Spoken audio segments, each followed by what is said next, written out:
Ladies and gentlemen, at this time to honor America, we ask that you please rise and remove your caps for the playing of our national anthem.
Hello, everyone, and welcome to Horseshoe Indianapolis for the final Wire to Wire show of 2023.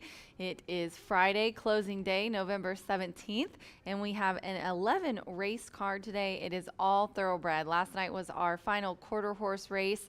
We did all of our leading quarter horse titles as well as the apprentice title, since McKenna will be riding in Kentucky today. McKenna Anderson and Hannah Leahy shared the apprentice title, and then Tony Cunningham was leading trainer, Jesse Vasquez leading owner with Patty Marshall, and also Giovanni Vasquez was the leading jockey. Congratulations to Tim Eggleston for training horse of the year. It was a wonderful night last night of awards, and now we're going to tackle the rest of the thoroughbred awards today. But before we get into that, we did have some rain this morning. The turf course definitely needed it. And then probably about 30 minutes ago, it started pouring again here. The only rain on the map right here over our very own track. Quite the story. That's a normal story, honestly, for here at Horseshoe Indianapolis. Let's send it to Todd to see what he says about the remainder of the day. Todd? From Indy's streaming news leader, this is a WRTV update. Well, it's hard to believe we come to the end of the racing season, and for this last forecast, we are going to deal with temperatures that are going to be falling here throughout the afternoon hours, Brian and Rachel. Most of the rain's out of the area. There could be a stray shower early on, still kind of a little bit of a damp feel, but as the afternoon goes on, temperatures will steadily decrease, and by 6 p.m., your temperatures are already down to 50 degrees, but most of the afternoon hours will be dry. As we look ahead to your weekend, temperatures will be seasonable on Saturday, right around 51 with lots of sunshine. Sunday, we're up to 57. Both days, though, feature low temperatures right around freezing. All right, ladies and gentlemen, we've got the tip sheets on the social media. Brian and I are ready to go, handicapping our 11 race card today. And we do have a wonderful tight race for leading jockey. I love it when this happens. I'm blaming Joe Ramos personally because he did this to me last year. But let's talk about yesterday. Here we go. The battle for leading rider has been going back and forth. Fernando closing the gap yesterday, but Ramos got a win. So he's got 109 to Fernando's 107. I haven't counted yet to see, how many races that they're in. Fernando is in 9 races today. And Ramos, he's in 8. Thanks, guys. So they are neck and neck.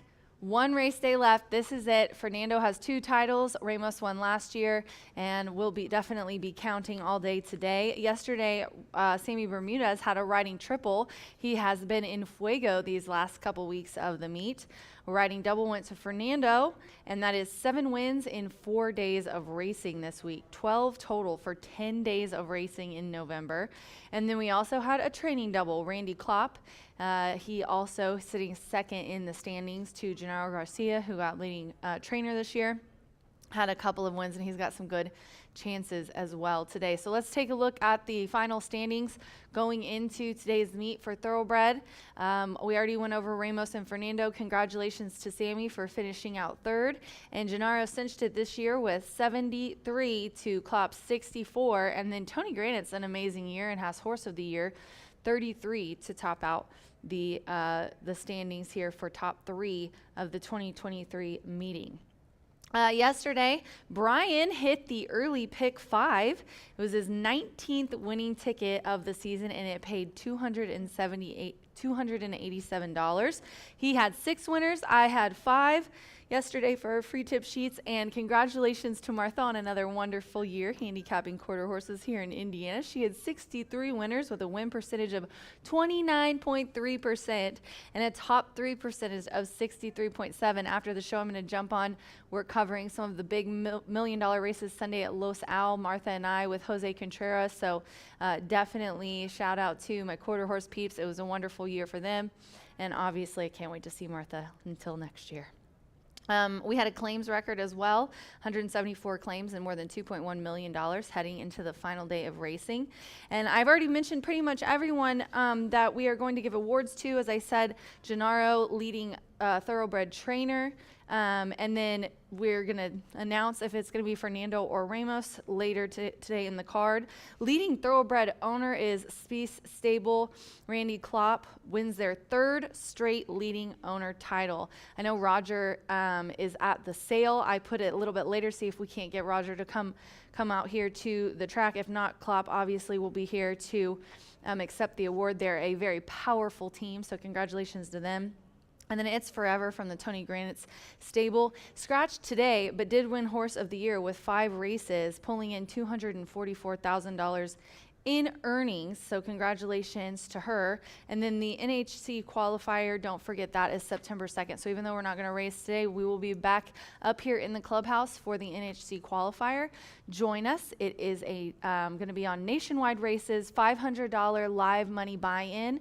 Top 4 advance to the NHC finals, and the top 4 share $6,500 in prize money as well. The card is really interesting. We do have some scratches. Just to let you know, we're 21 minutes to post here for race 1.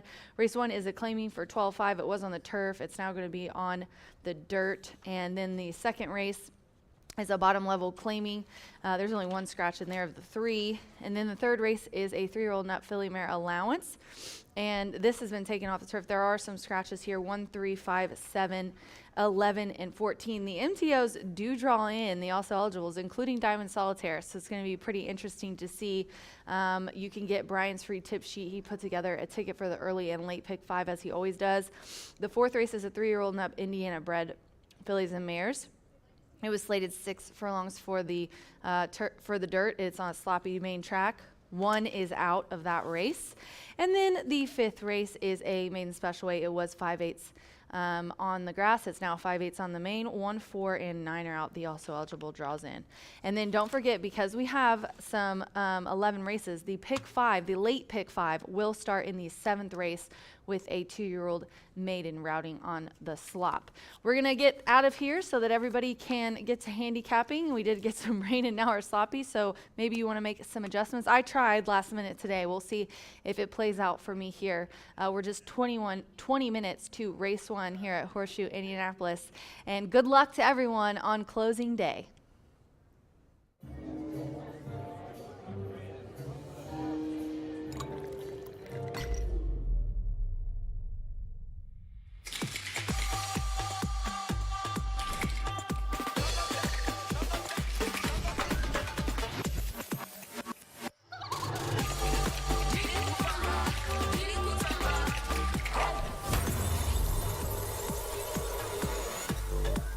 Tequila Herradura. Extraordinary awaits. Feel the excitement with TwinSpires.com, the official betting partner of the Kentucky Derby and Breeders' Cup. With TwinSpires.com, place legal wagers and watch live horse racing wherever you are on any device. Sign up, play, and win today. New players use promo code FREE100 on sign up to start your $100 bonus. With TwinSpires.com, you can bet on horse racing. Get the TwinSpires.com app to receive special offers and the most up-to-date information. Terms and conditions apply. Void where prohibited. Please wager responsibly.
Good afternoon and welcome to closing day at Horseshoe Indianapolis, November 17th, our final day of racing for the 2023 record-setting meet. We are unfortunately off the turf course as the skies have opened up and some rain has fallen. We're on a sloppy main track. It's the bottom of the hour at 1:30 here. Horseshoe Indianapolis. Let's go through the scratches and changes as we kick off the early pick 5, a mile and 16th now on the main track. All races will be on the main track today. Do scratch number 3, Tiger Paw. Number 5, Bolshe will be 1 pound over. Moving ahead to race number 2, kicks off that early pick 4, scratch the 3, Good Forever. Race number 3, off turf, and with the surface change, a plethora of scratches. Scratch the 1, Barb's Vortex, the 3, It's Forever, the 5, Backyard Hen, the 7, Live It Up, 11, Wildcat Justice. Diamond Solitaire does draw in. Sammy Bermudez will be aboard Diamond Solitaire.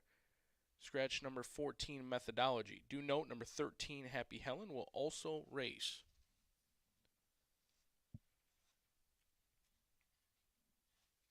Race number 4, scratch the 1, Ajik J.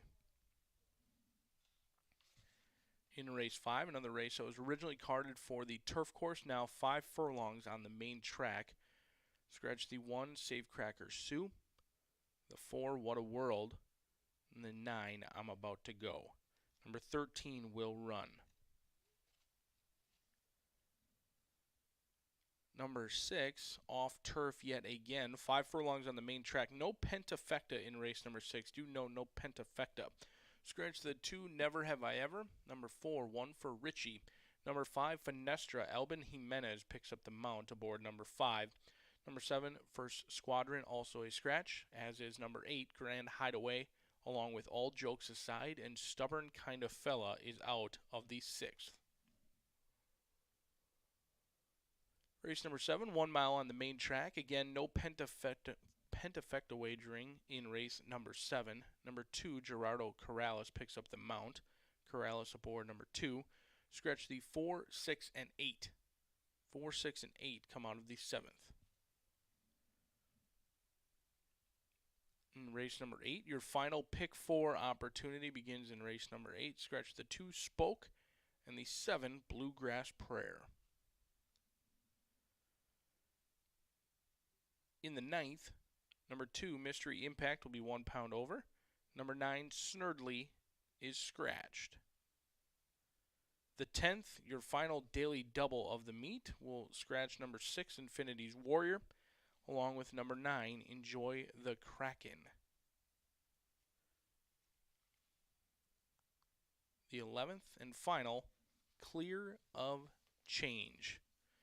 Up close and in the action here at Horseshoe Indianapolis, as we're 11 minutes away from sloppy and off the turf on our final day of racing. Thanks for tuning in, and best of luck.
Field's on a sloppy main track, as we will be the remainder of the card.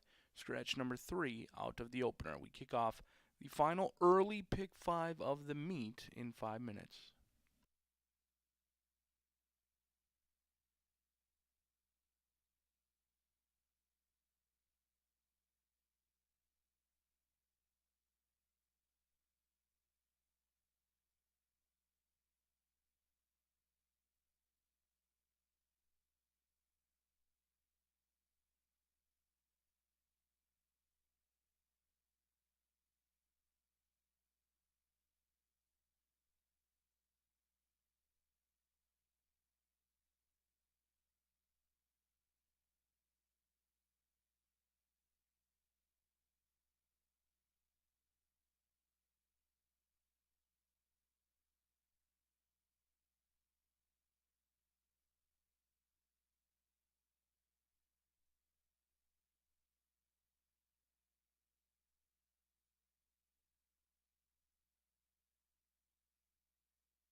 Field approaching the gate.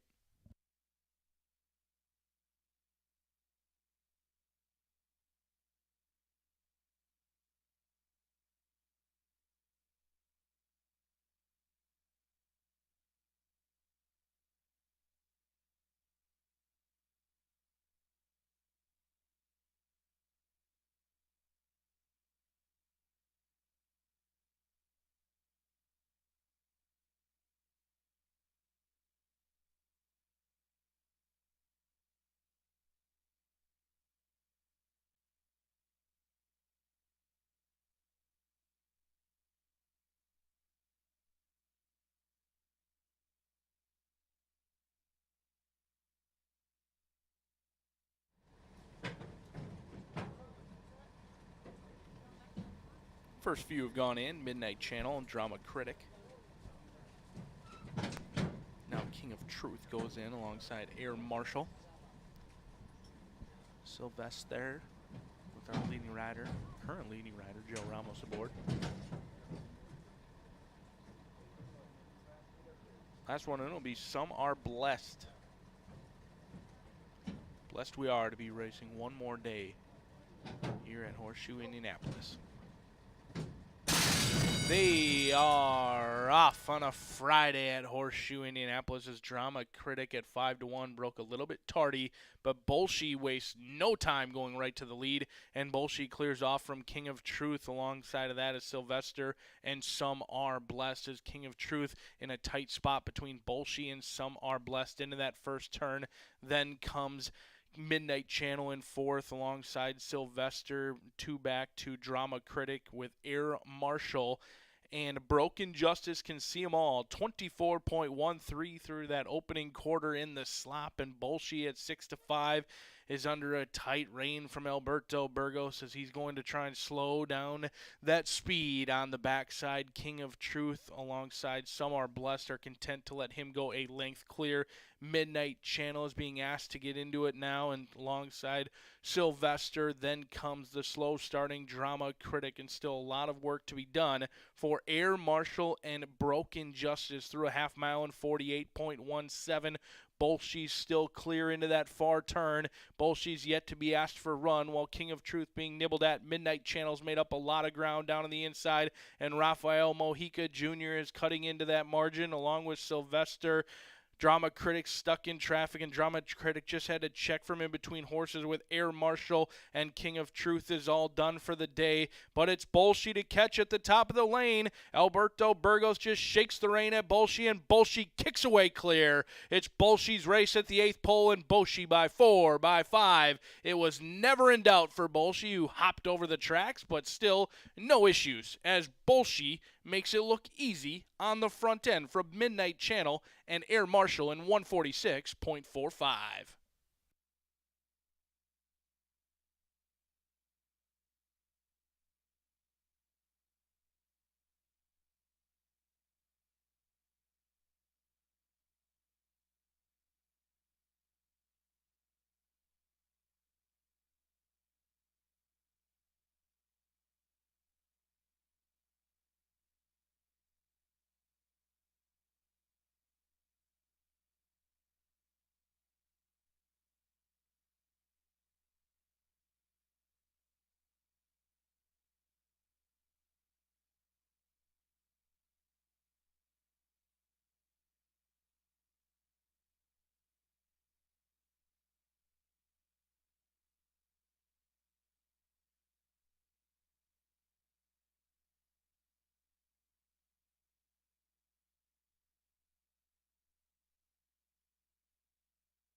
5178 in the opener.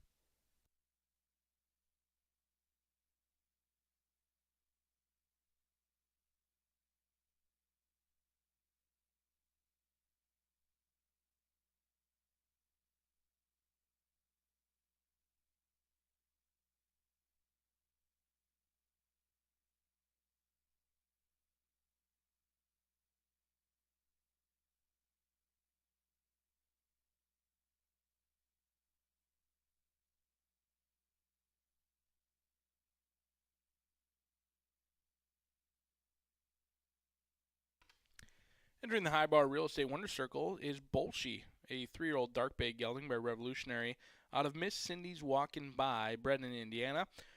Trained by Brian Cook, ridden to victory by Alberto Burgos, and owned by Penny Lauer. Race number 1 is official.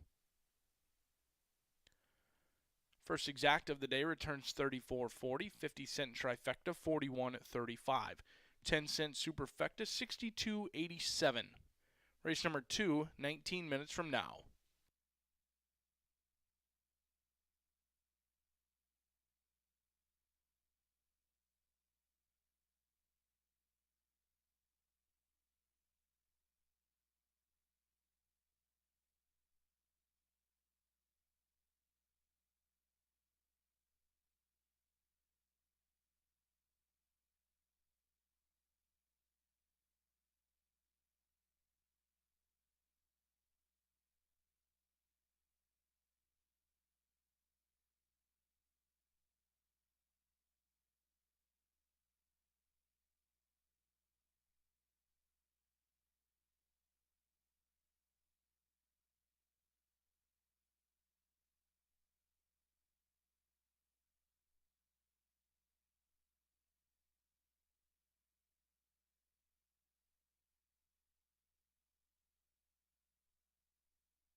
They are off on a Friday at Horseshoe Indianapolis. As Drama Critic at 5-1 broke a little bit tardy, but Bolshe wastes no time going right to the lead, and Bolshe clears off from King of Truth. Alongside of that is Sylvester and Some Are Blessed, as King of Truth in a tight spot between Bolshe and Some Are Blessed into that first turn.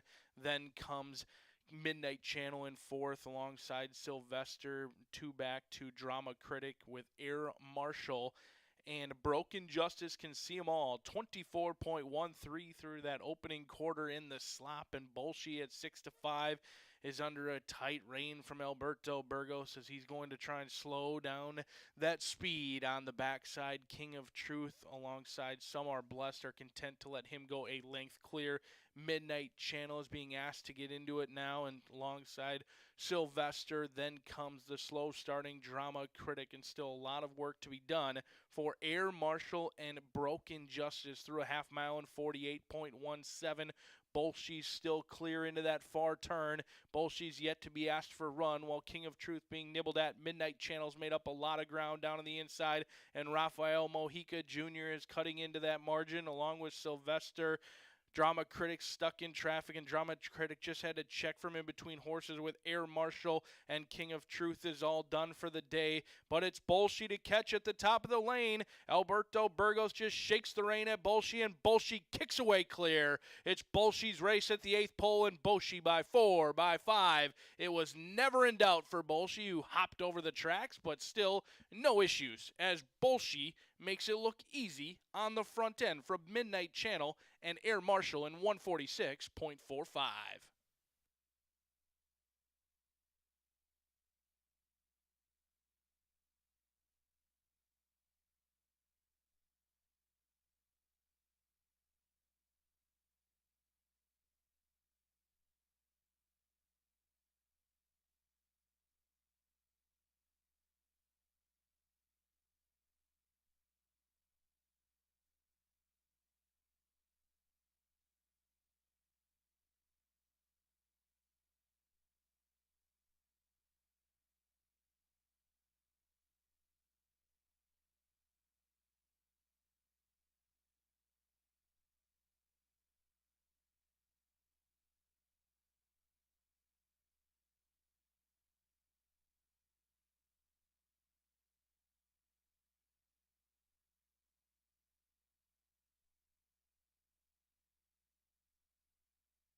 off and running here at Horseshoe Indianapolis on the final Friday of racing. We've got 9 minutes away from race number 2. We'll be on the main track for the remainder of the card. We've got this 15% takeout pick 4, which kicks off in race number 2. But if pick 4 is not your thing, we also feature some daily doubles, exactas, trifectas, and superfectas, as well as those rolling pick 3s. Scratch number 3, good forever, out of this event. I'm going to have my top 3 selections. 7, 6, and 8 are my top 3. Got a little bit of a value underneath, but I do think that the money is right now on Flower Pecker for Tony Cunningham, Joshua Morales in here. Tony Cunningham's had himself a very nice meet, winning at 17%. He's had some of the nicest horses on the backside coming out of his barn, and Flower Pecker's a game-old 7-year-old who's looking for win number 9 and start number 54, a war horse of sorts. But this war horse hasn't seen the winner's circle since being claimed for $5,000 back in June of earlier this year, and they were claimed out of a $5,000 claimer.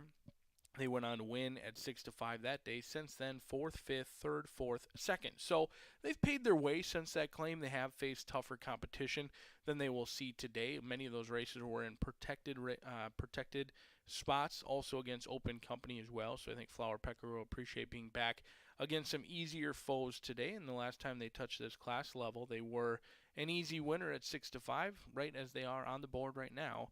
6-5 on Flower Pecker, who looks to be the one to catch to cash. But the one who might have something to say about Flower Pecker getting away with a loose lead would be Cielo Azul, a 6-year-old who's making start number 39, and much like Flower Pecker, loves to win, seeking win number 8. Over $209,000 in earnings for Cielo Azul. Does have a win in the mud from 6 tries. Was a winner 2 back at the $10,000 claiming ranks. Then tried open company last time out. Losing to War Hero last time. I think that was just kind of an opportunity for them to try and get a couple more races in. These Indiana breds try and sneak in as many races as they can. This one's been going to the racetrack every 2 weeks since October 4th. In fact, this will be the 5th race for this one since October 4th. Does have 1 win in 2 seconds over those last 4 starts. A horse who's competitive in each and every start. Seeks a class level in which they should fit perfectly. The last time they were at the $5,000 claiming ranks, they lost a photo finish behind Ship Shape 7-2 on Cielo Azul. The value, I think, though, comes from Idea Man. Tony Mraz has had himself a nice meet, and he's winning at 17%. He hasn't had a ton of starters. They've been competitive in almost each and every start. The 6-year-old gelding by Strong Mandate also has a win in the slop and brings in some decent form as well. An Indiana bred who just took on open company $5,000 claimers last time, went off at 17-1. A big number on the board again today, 17-1. I do think this one's being overlooked simply because, the form is kind of muddied up. They took over from David Reed, Tony Mraz, who knows what kind of condition they took the horse over when they switched over, maybe getting used to the Horseshoe Indianapolis surface as well. But 4 of the 6 victories have come here. So Idea Man is a horse who's going in the right direction. Does have a couple of losses to some of the horses in here, including Barefoot, Bootlegger, and Cielo Azul.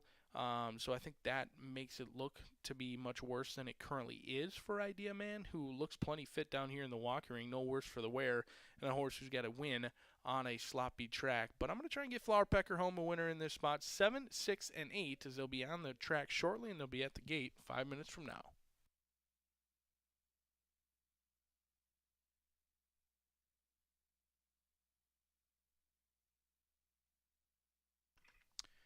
Got a scratch being announced for the first time out of the upcoming 3rd event.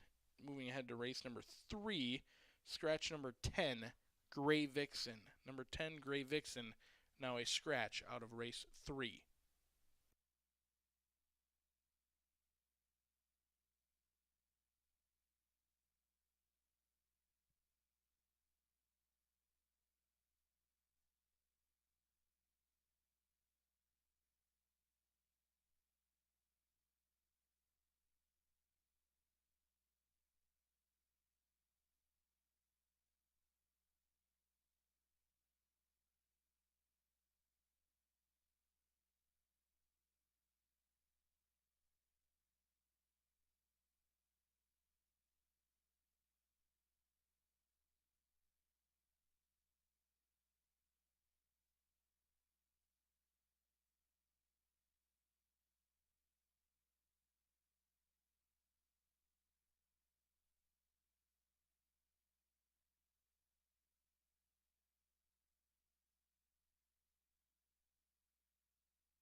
Field on the track for the upcoming second, kicking off the early pick 4.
Field's reached the gate. Loading professionally. Where are we going? Goes in. Clearing waivers up next, along with Flower Pecker. And the last to load will be Idea Man.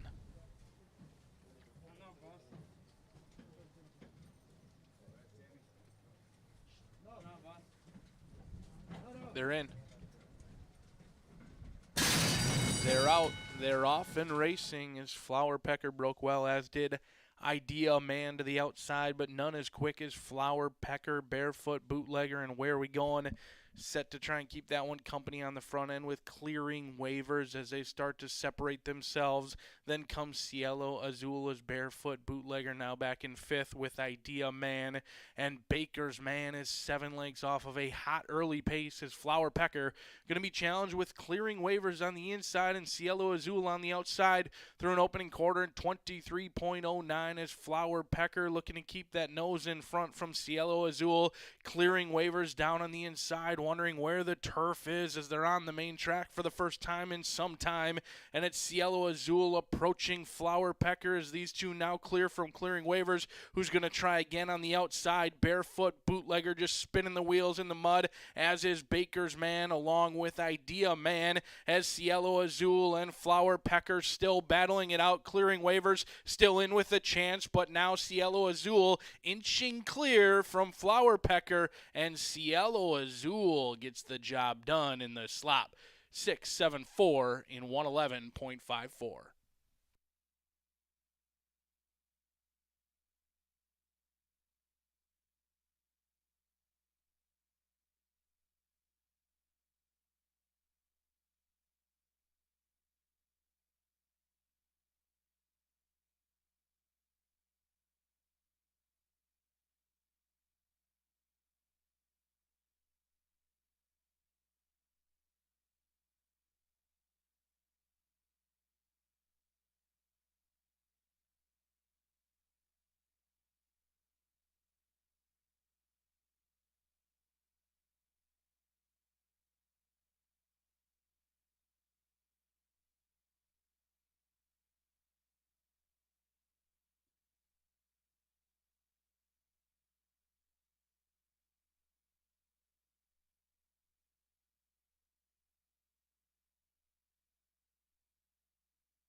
Cielo Azul a little anxious to get out of the rain. Runs right by the winner's circle.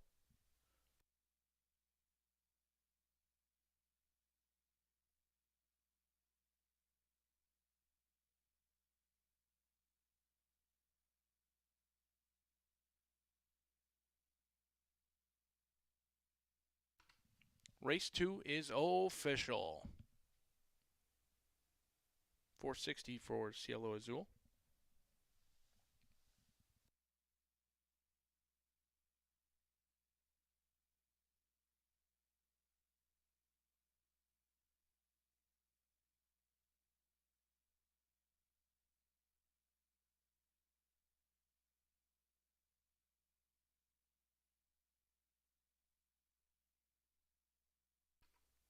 Into the winner's circle, the victorious Cielo Azul, now an 8-time winner. A 6-year-old bay gelding by Misremembered out of Hawaiian Sky by Parker's Stormcat, bred in Indiana, trained by Tony Duran, owned by Rancho Monarca, and ridden to victory by Abel Cedillo. Cielo Azul takes race number 2.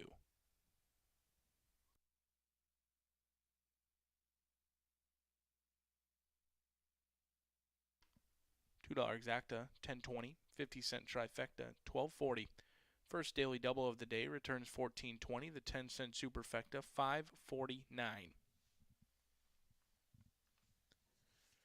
Race number 3, originally carded to be on the turf, will now be a 1.16 on the main track. Do note the following horses are scratched out of the upcoming third: 1, 3, 5, 7, 10, 11, 14. The main track only is 12 and 13. Diamond Solitaire and Happy Helen will race 19 minutes from now.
We have our top thoroughbred of 2023 presentation now. We've got Tony Granitz in the team. David Walters owns It's Forever from the Granitz stable. And this is Horse of the Year, winning 5 races and was in this race, right? Yeah, she was in the next race, and she come up with an abscess in her foot, so we had to scratch her this morning. Really bummed. Ooh, abscesses are fun, aren't they? Oh, Yeah. God. They come out of them really well, but they're messy and they're hard work. But anyways, she had a really great year, Tony. She had a $200,000 Lady Foghorn. You weren't even here. I know you really wanted to be here for that one. The $100,000 Stallion Fillies. Marcelino was on 4 or 5, so just tell us a little bit about what this means to have her win this title. You know, it's an honor, and especially to win the Lady Foghorn, you know, the horse that I trained, and win the stake. And you know, she started out this year, and first time we run her, when she win, Marcelino told us that she waits on the horses, so he said, let's put blinkers on her, and ever since we put the blinkers on, she just kept winning, so turned out very well, and the team did a great job with the filly, with Caleb and Jaime, and my assistant Juan. He's not here, but it took a team effort to get her there. Well, congratulations to all of you guys. Thank you. All right, guys, we have It's Forever, our first of quite a few titles to announce today. So stick around for some great racing and 11 race card.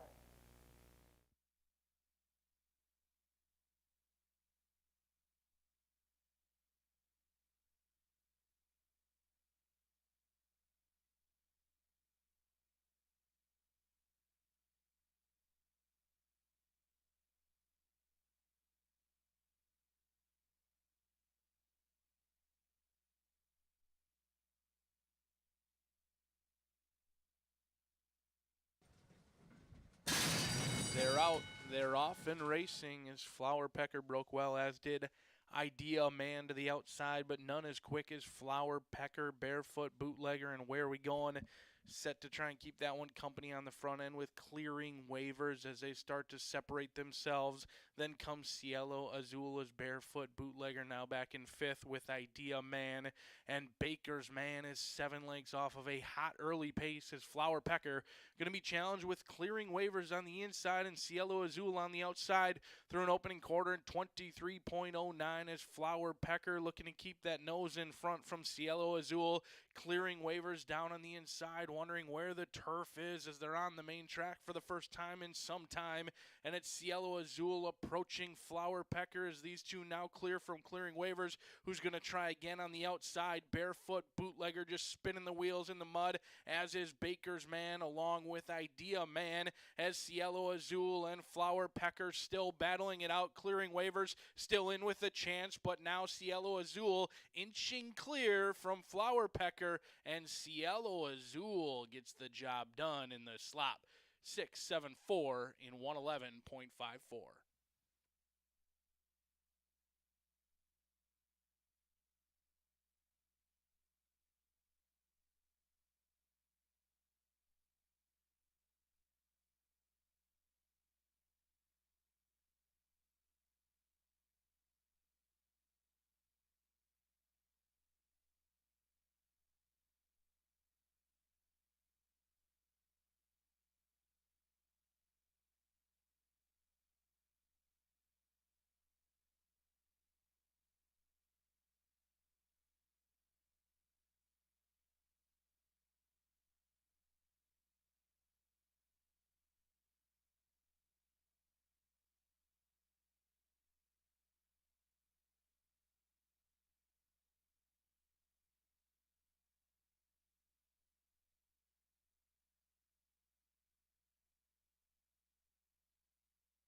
10 minutes to race 3 here at Horseshoe Indianapolis. A filly and mare 3-year-old and up open allowance. They're going a mile and a 16th on the sloppy main track as it was taken off of the grass. Now will be contested on the main track.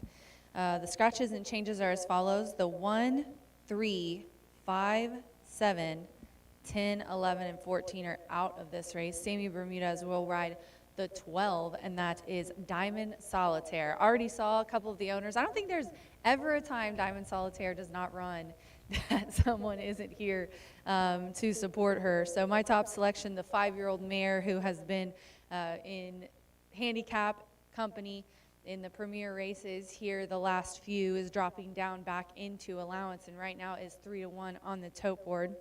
This one last couple times ran the distance on the dirt, a third and a second. Last time we ran on turf in the Peony. She just is not a grass kind of girl. Any of her routing turf races have been really good this year. She's tried super hard. Her 2023 stats are 4 of 6. She had like a little bit of a rough year last year, but this year she's really looked good. I think she's going to be tough here on the outside. She's found a softer group. Sammy riding her today is going to be interesting. I don't know that he's ridden her. If he has, it hasn't been any time recently, but she's a very nice mare, wonderful connections. Got to give a shout out to Gene. I know he's watching. I haven't texted you back yet, Gene, but I will here in a minute. And has put in a bullet work since that, and another nice one on November 9th. And then I'm going to go to the 9, which is the current favorite at 9-5, and that is Whiskey Lullaby, a wonderful song and a nice horse. Orlando Mojica is aboard for Robertino Diodoro, and he's only brought a couple here. We'll see how this one does. Put up an 83, risen that speed figure last time out in a salty allowance at Keeneland. That was on the grass routing. Draw a line through that one in the maiden claiming effort and maiden breaking effort to back is Saratoga in September. They took it to Keeneland. Now they're going to try here. This is a 4-year-old filly by Nyquist who has only started 3 times this year and 1 win out of those 3. After that October 11th try at Keeneland, put in a bullet work on November 5th, and then a nice work on November 12th, as I said, is the current favorite. And then I'm going to go to the 6, Jenny Lind. Jenny Lind gets our current leading jockey, Joe Ramos, aboard. He's just a couple ahead of Fernando de la Cruz, and he's riding here for Steve Asmussen. This one put up a 74 last time and an 81 the time before that at Kentucky Downs on September 13th. I drew a line through the last effort, but that 4th place finish got way back, was inside. I don't really know what happened. This one usually comes from the stars, but was really far back in that Kentucky Downs try, but honestly hasn't hit the money since back here in June. So I think this one's going to like getting back to Indiana. 12.96 for me here in the 3rd race at Horseshoe Indianapolis. Good luck.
Fields on the track for race number 3. Rolling pick 3s, daily doubles available.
Field approaching the gate.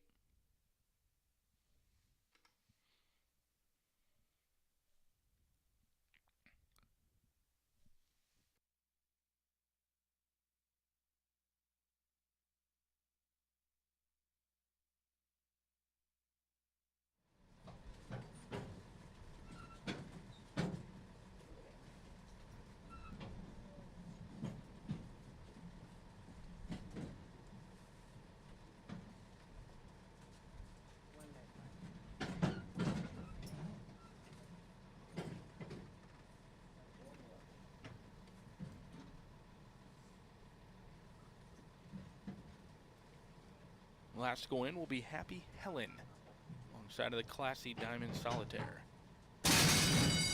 They are off and racing as Krickenberger broke very alertly, but now Whiskey Lullaby and those Ramsey Silks go looking for the lead, but they're going to be joined by both Krickenberger along with Jenny Lind and Mizanash. The gray is in the 3-path. Then comes the late running Diamond Solitaire. After that is Miss Gold Bar along with Happy Helen, who's climbing through that first turn, and Whiskey Lullaby at 4-1 gets the lead through an opening quarter in 24.67, clear a length from Krickenberger, who's clear another length from Jenny Lind. Then comes Diamond Solitaire down on the inside as Miz and Mash in the 2-path sitting in 5th. Then Happy Helen and Miss Goodbar as they travel down the backside, and it's Whiskey Lullaby trying to stretch out this field in the silks of Ken Ramsey through an opening half in 48.65 as Krickenberger going to keep that one company on the front end. Diamond Solitaire moving up on the rail as Jenny Lind goes all in and has absolutely no response. Still nothing from Miss Goodbar and Happy Helen trying to get into the race, but Whiskey Lullaby being asked for more from Orlando Mojica, Krickenberger and Fernando de la Cruz ranging into it. Then comes Diamond Solitaire, who's still got more work to do, and Happy Helen with a sustained run is making up ground down on the inside, but they've got to come and get Whiskey Lullaby, who is slowing, and here comes Happy Helen looking for a split. Diamond Solitaire just one pace at this point. Krickenberger as Happy Helen squeezes through a tight spot, and Happy Helen goes right on by Whiskey Lullaby and Krickenberger, and Happy Helen and Declan Carroll, what an excellent ride from in between to the winner's circle from Krickenberger and Whiskey Lullaby in 146.97.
Arrogant Filly gets the job done, takes on Older, no problem.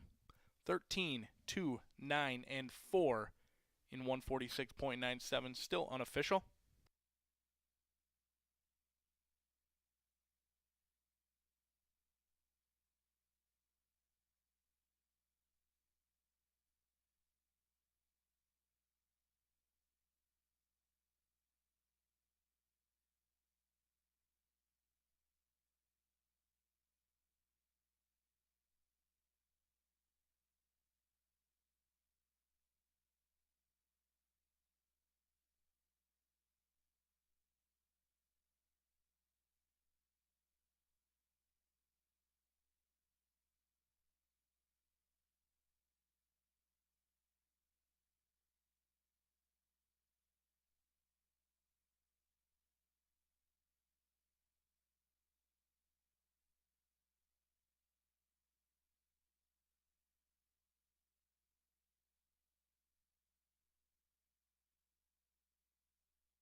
Entering the winner's circle is Happy Helen, a 3-year-old chestnut filly by Arrogant out of Beautician by DeHare, bred in Kentucky, owned by Peter Callahan, and trained to victory by Brendan Walsh, ridden to victory by Declan Carroll.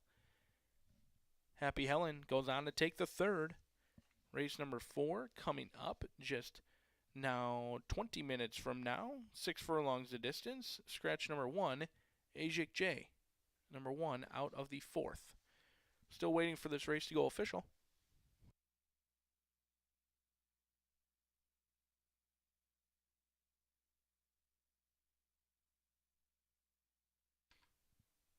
First pick 3 of the day returns 25.15.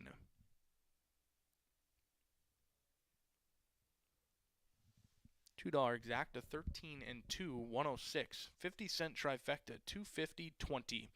Your $2 double, 613, 34.80, and the 10-cent superfecta, 195.39. Back on the main track 20 minutes from now.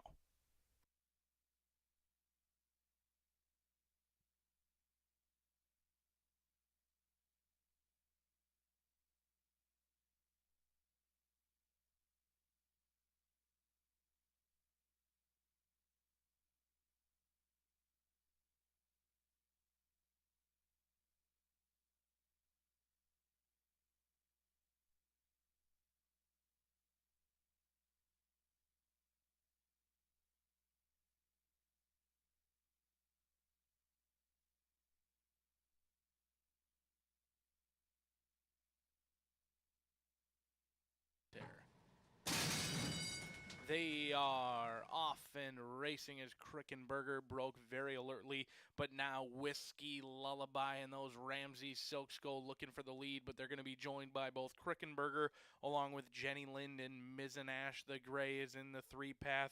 Then comes the late running Diamond Solitaire. After that is Miss Gold Bar along with Happy Helen, who's climbing through that first turn, and Whiskey Lullaby at 4-1 gets the lead through an opening quarter, and 24.67 clear a length from Krickenberger, who's clear another length from Jenny Lind. Then comes Diamond Solitaire down on the inside as Miz and Mash in the 2-path sitting in 5th. Then Happy Helen and Miss Goodbar as they travel down the backside, and it's Whiskey Lullaby trying to stretch out this field in the silks of Ken Ramsey through an opening half, and 48.65 as Krickenberger going to keep that one company on the front end. Diamond Solitaire moving up on the rail as Jenny Lind goes all in and has absolutely no response. Still nothing from Miss Goodbar, and Happy Helen trying to get into the race, but Whiskey Lullaby being asked for more from Orlando Mojica. Krickenberger and Fernando de la Cruz ranging into it. Then comes Diamond Solitaire, who's still got more work to do, and Happy Helen with a sustained run is making up ground down on the inside, but they've got to come and get Whiskey Lullaby, who is slowing, and here comes Happy Helen looking for a split. Diamond Solitaire just one pace at this point. Krickenberger as Happy Helen squeezes through a tight spot, and Happy Helen goes right on by Whiskey Lullaby and Krickenberger, and Happy Helen and Declan Carroll, what an excellent ride from in between to the winner's circle from Krickenberger and Whiskey Lullaby in 146.97.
Back down here in the paddock where we're 10 minutes away from race number 4. Do note our late flyer 5 doesn't start until later on in the card, but we've got those rolling pick 3s, daily doubles, superfectas.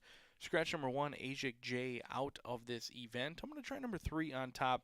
3-1 on the board, a great price in my opinion on Shanghai Express, a one-time winner making start number 10 today as John Heron owns and trains. Sammy Ramirez is going to be aboard. And while he may not be contending for the title, Sammy has been absolutely red hot over these last couple of weeks. He had a riding double yesterday. He's had numerous opportunities for a triple over the last few weeks, so congratulations to him on going out of the meet with a bang, and he'll be aboard Shanghai Express as he has been the last 4 times as a horse who ran on Indiana Champions Day on a sloppy track similar to the one we have today, actually, and ran a good second place behind Jared Ishel, who's a tough customer. This looks to be a solid claim in here for $15,000. They've run protected each and every start since. Certainly want to go into the winter months maintaining Shanghai Express in their silks for the coming season, and that's always a good sign. Many horses are looking to get rid of some horses, open up some trailer spots, open up some stalls back home. I like that Heron is keeping his conviction with this $15,000 claimer previously and wants to see this filly race at 4 years old here at Horseshoe Indianapolis. 2-1, clearly your second choice. Does have tactical speed, but certainly not a need-the-lead type by any means. It's a horse who's likely to sit off of it and try and range into it at the top of the lane, but going to have to deal with Hurricane Lassie for Eric Heitzman, a guy I'm always cheering for. The Heitzman family, one that I've known for a long time from my days back at Canterbury Park. Eric's a great horseman, great trainer as well, and a great person. The 3-year-old filly by Midshipman hasn't been seen since September of earlier this year. Was the beaten favorite, lost to Ace Reporter, which is nothing to worry about. Many horses this year have lost to Ace Reporter. In fact, Ace Reporter came back to dominate within the last 24 to 48 hours. Can't remember if it was yesterday or the day before, but Ace Reporter absolutely crushed the field for her 4th win, and I think Hurricane Lassie certainly the one to catch to cash. My top selection needs some pace to chase. We'll see if Hurricane Lassie needs one off of the layoff. This is a horse who has run well in the past off of a layoff, but she did kind of tire going 5 furlongs. Now, it was on her debut back in May earlier this year where she broke sharp tired. That was going 5, and she kind of battled all the way around the racetrack. I think she likes to be a little bit clear today. We'll see if Hurricane Lassie can get the job done. But in third is going to be Color Me Fast. Randy Klopp, Hannah Leahy.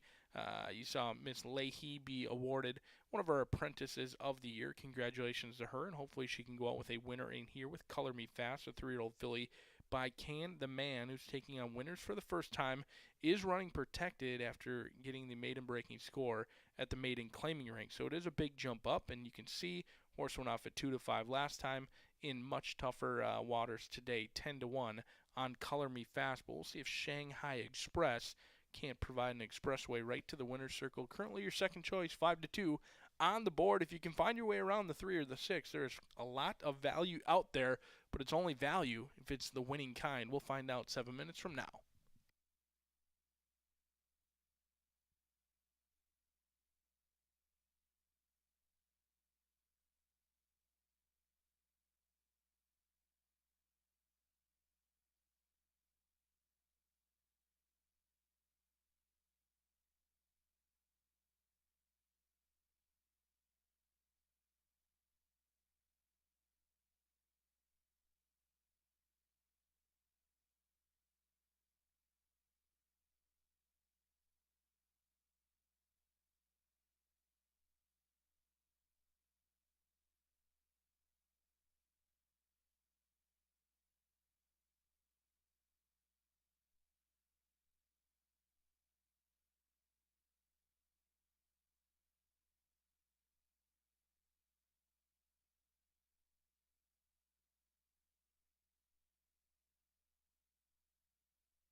Fields on the track for the fourth. Scratch number 1, Ajik J.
Rain or shine, we're thankful to have Air Horse 1 high in the skies above our starting gate. It's the field approaching the gate for 6 furlongs. Tea Kettle's already entered.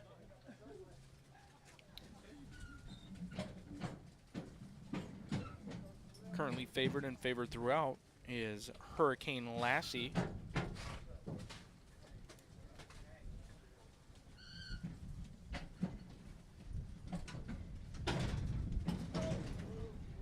Goody Four Shoes goes in, and Honey Red will be the last to load. 7 in the gate.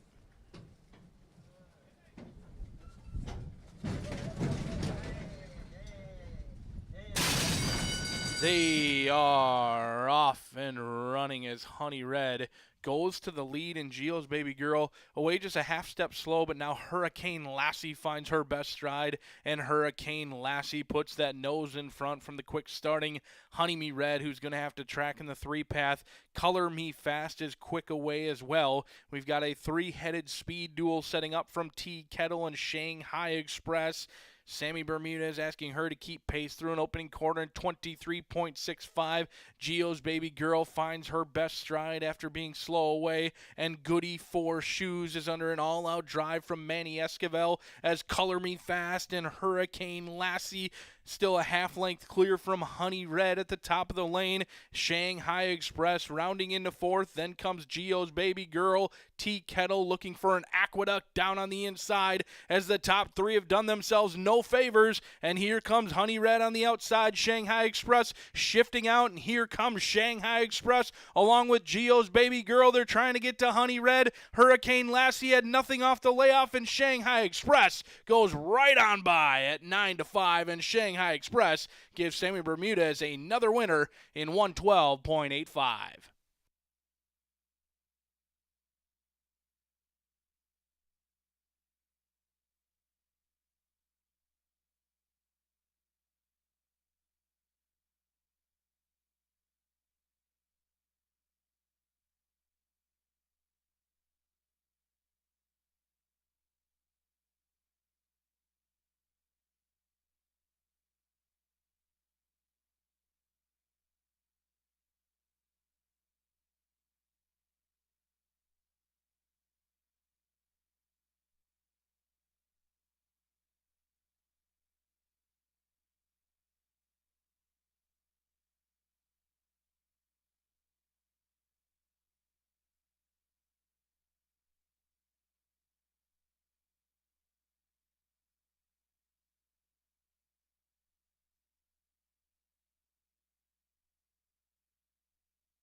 Race 3 is now official. She loved the slop today. It's the victorious Shanghai Express. Entering the High Bar Real Estate Winner's Circle, a 3-year-old chestnut filly by Unbridled Express out of Banbury. Fair by Banbury Cross, bred in Indiana. Owned and trained by Mr. John Herron. Ridden to victory by Sammy Bermudez. Shanghai Express stops the clock in 112.85, and it is official.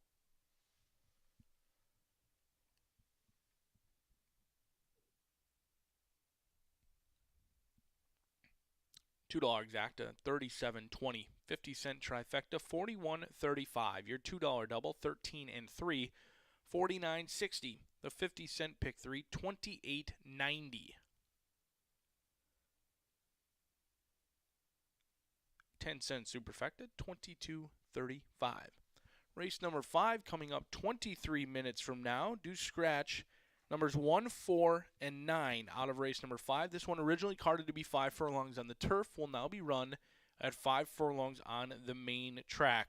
Also note that number 13, Quirindorno, we'll get that straightened out, does run and is in this race, currently on the board at 5-1.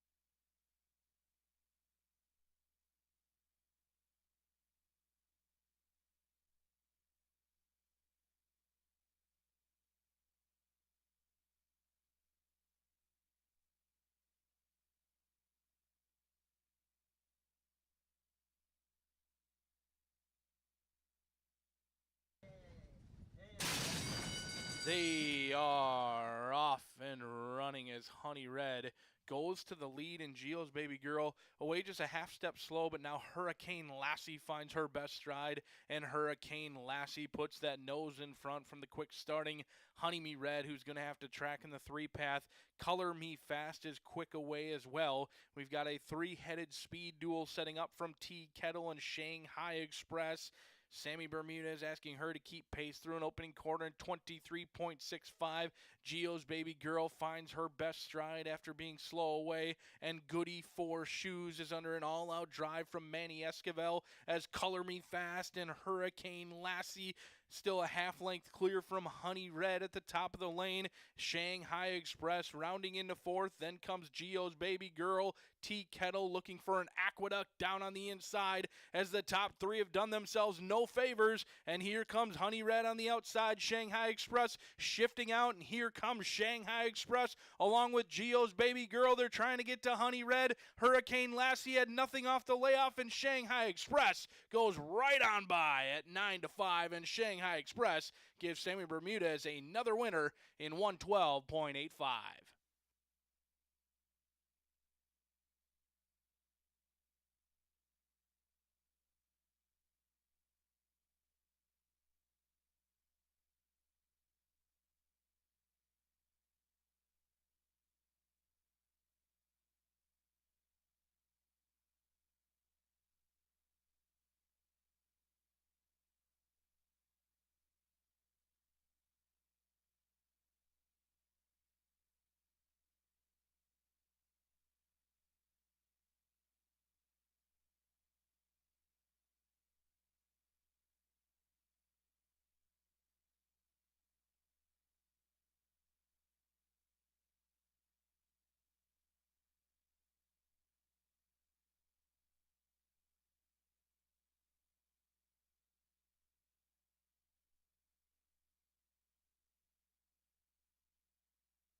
Tequila Herradura. Extraordinary awaits.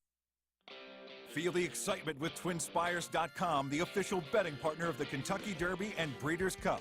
With TwinSpires.com, place legal wagers and watch live horse racing wherever you are on any device. Sign up, play, and win today. New players use promo code FREE100 on sign up to start your $100 bonus. With TwinSpires.com, you can bet on horse racing. Get the TwinSpires.com app to receive special offers and the most up-to-date information. Terms and conditions apply. Void where prohibited. Please wager responsibly.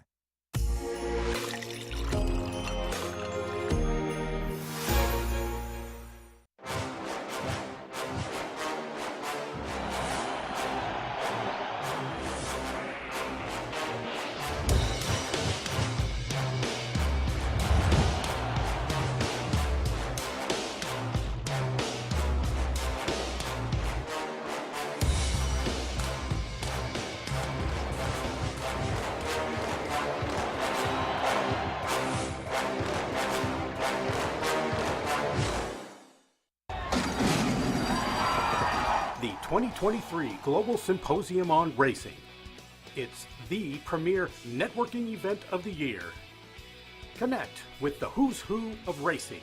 Collaborate face-to-face with key decision makers. Be a part of the international conversation. Discover the latest technology and innovation. December 4th through 6th. Register now at racingsymposium.com.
want me to keep? Uh, uh, uh, uh, uh. Yeah.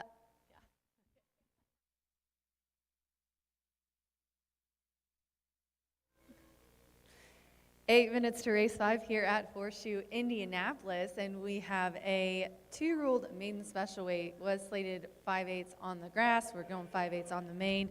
Couple scratches here. 1, 4, and 9. We have a really nice field here. 2-year-old maidens. It's going to be interesting. I'm going with the draw-in angle. There's been quite a few horses over the last couple of weeks that have drawn in, that have done really well. And on top of that, Querendona is coming off a 3rd place finish. So the 13 right now, 8-1 on the tote board, a 2-year-old filly by Outwork out of Bonita, Bluegrass Cat. St. George Stables, bred and owned. Fausto Gutierrez is the conditioner. This one, 30%. Fausto Gutierrez, when he puts horses in, mark it down, 30% win clip, 64 out of the few that he's started here. He knows where to put them. Chris Emy came in to ride last time. Miguel Perez aboard here today, and out of the rides he's had, he's a high percentage jockey, 17%, 32% in the money. This one broke so nicely, and I think she really was doing well. It was at Hawthorne, and she kind of came into the stretch, and you could see she was a little unsure of what she needed to do. I like the look of her in the paddock. I think she's going to improve off that effort. Now she's figured out what's needed of her. She's got her ears pricked. She's looking around. We'll see how she moves when they get her out of that stall, but she's definitely calm with her groom there, and she's looking around. You know, this is all still pretty new to her, but I like that she's on the outside. And we'll see how she takes the slop. It's going to be interesting for a lot of them in here. And then I'm going to go to the 5, 6-1 right now on the tote board, and that is Sucre Cecile. Sucre Cecile has Matilda Burnham aboard. She had a nice win yesterday. Later in the card, Eric Foster is the trainer, a 2-year-old filly by City of Light, making her 4th lifetime start. Hasn't finished in the money, but man, has she shown a couple of promising races in the last couple of times. She's shown early speed. She's just been a length off the leader, right behind as ahead, and then it's kind of in the last part of it failed. But she is coming from turf, trying dirt. She did on her debut, but as you know, those first races can be a little challenging for some horses. She has raced a few times, and now she's going to try a sloppy track today. We'll see how she likes off going. This is just a little bit of a question mark, but I like Sucre Cecile. And then I'm going to go to the 2, and that is Onda Brava. Alvin Jimenez is aboard for Palo Lobo as the rain kind of is starting to come down, I think. Palo Lobo, obviously, having a really nice meet here. 20% win clip, 42% in the money on the final day. 2 very close races. This one was the favorite. Now we've switched to the 6 at 5-2, but 3-1 on the 2 isn't shocking here. This one's switching to dirt, though. 2 races, 2 sprint turf races, and was so close in both. The bettor's favorite last time out and just missed. I think this one's a pretty easy pick here for a 2-year-old filly by Uncle Mo and an Empire Maker Dam. The breeding on the 2 is just really nice. But this is an off track, and I thought to go kind of maybe away from what would be the favorite. But here in this race, I landed on the 13, who draws in an AE Querendona on top as the jockeys are getting the leg up and horses are headed out to the slop. Good luck.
Fields on the track for the upcoming 5th race. Scratch 1, 4, 9. 1, 4, 9, the 3 Picante on your screen now.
Field approaching the gate.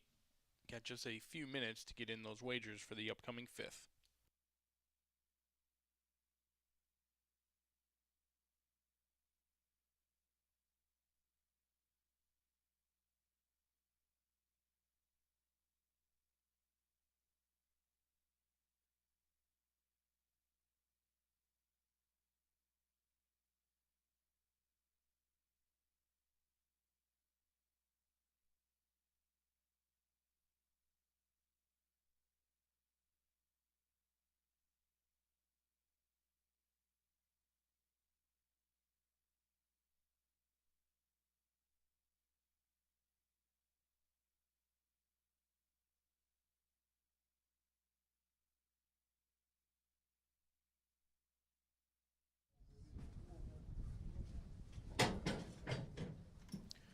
Field's reached the starting gate. It is now post time for race number 5.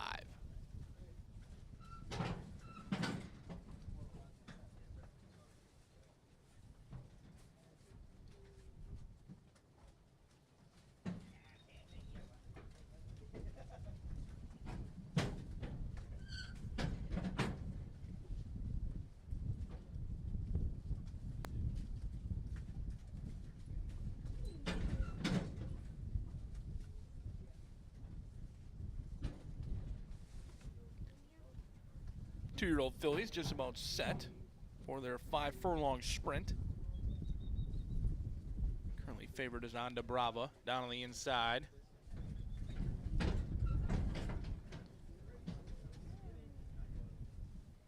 Waiting on Kieran Dona to the outside marker. Lucky post position 13.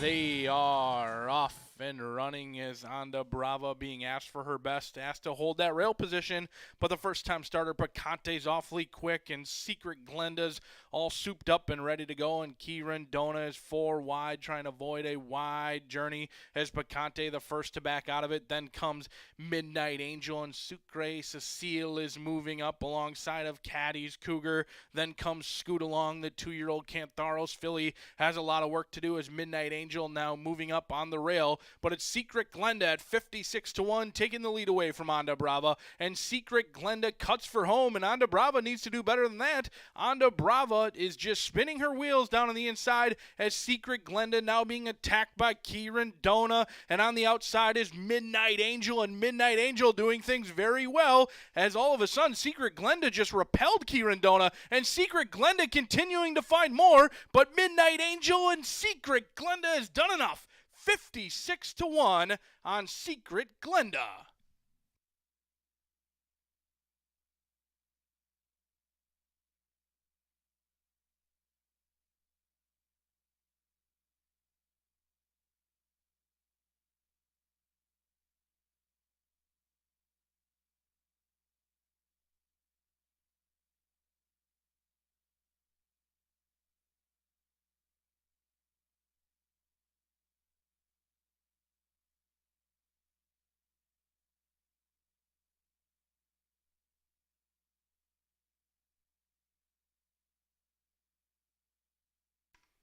Bombs away in the 5th, 11-5, 13-3 in 59.69.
$114 winner. As Secret Glenda loved the slop today in her second career start. Into the winner's circle is Secret Glenda, 2-year-old chestnut filly by Midshipman out of Girls Secrets by Twin Spires, owned by Paul King, trained by Aaron West, ridden to victory, the red hot Sammy Bermudez. It's a riding double for Sammy Bermudez. $114 on the Keeneland sales grad, Secret Glenda. It is official. $2 exacta, $614.20. Some big payouts coming with Secret Glenda taking the fifth. 10-cent superfecta, $461.60. Your 50-cent trifecta, $568.30. The $2 double, $159. Today's early pick four in the slot, mandatory payout, $1,503.65. The 50-cent pick five, $4,726.20. We'll have another pick five. Your final pick five opportunity of the entire meet comes up in race number 7. We'll see if we can outdo that early pick five payout, just over $4,700 as race number 6, 20 minutes from now.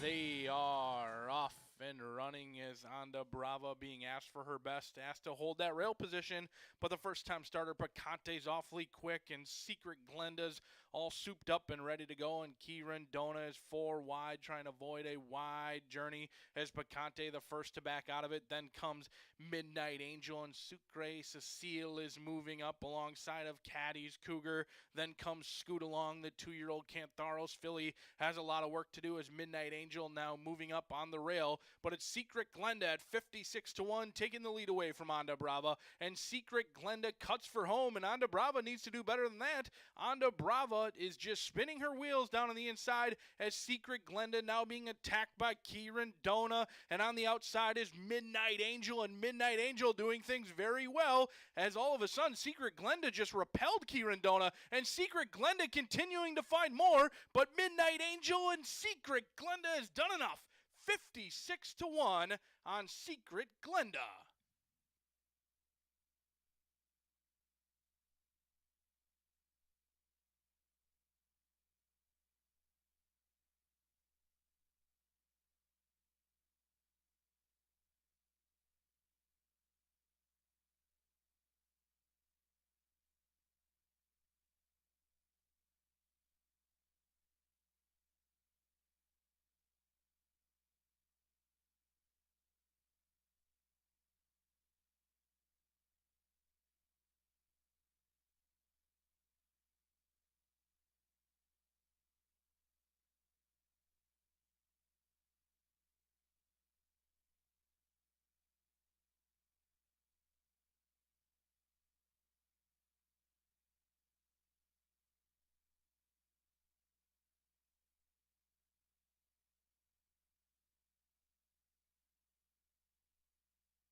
lightly raced horses can jump up in a big way as Secret Glenda improved immensely in the second career start. We'll be back on the main track for another event that was originally carded for the turf course. This one at 5 furlongs for 3-year-olds and upwards, all looking for yet another victory in here. Some looking for more victories than others.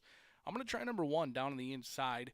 9-5, currently co-favored at 2-1 between Real News and Winging Ways, taking a ton of action. But Real News is a horse who's got a win on both a fast main track as well as on an off turf, a perfect 1-for-1 on a sloppy track. And that lone win on a sloppy track did come in impressive fashion over at Churchill Downs as the favorite. Now, that was under the guidance of Steve Asmussen, but Ralph Martinez has certainly proved no slouch. All he's done is win at 40% here at Horseshoe Indianapolis.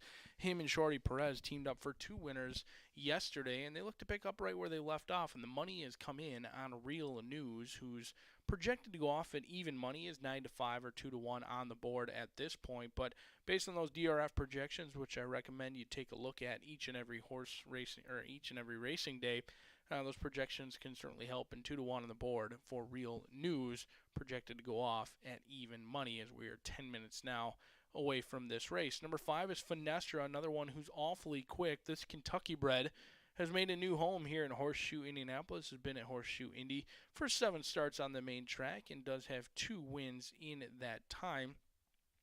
Has a win on a sloppy track as well, but Finestra has one way to go. The 7-year-old is never really matured to sit behind horses or come from off the pace. At 7 years old, oftentimes they do kind of learn new tricks, but it seems to be one way to go for Finestra, and that is on the early lead and on the engine for McKenna Anderson in this spot. We'll see if Ms. Anderson can get Finestra to where he likes to be, and that is on the front end, 12-1 on the board.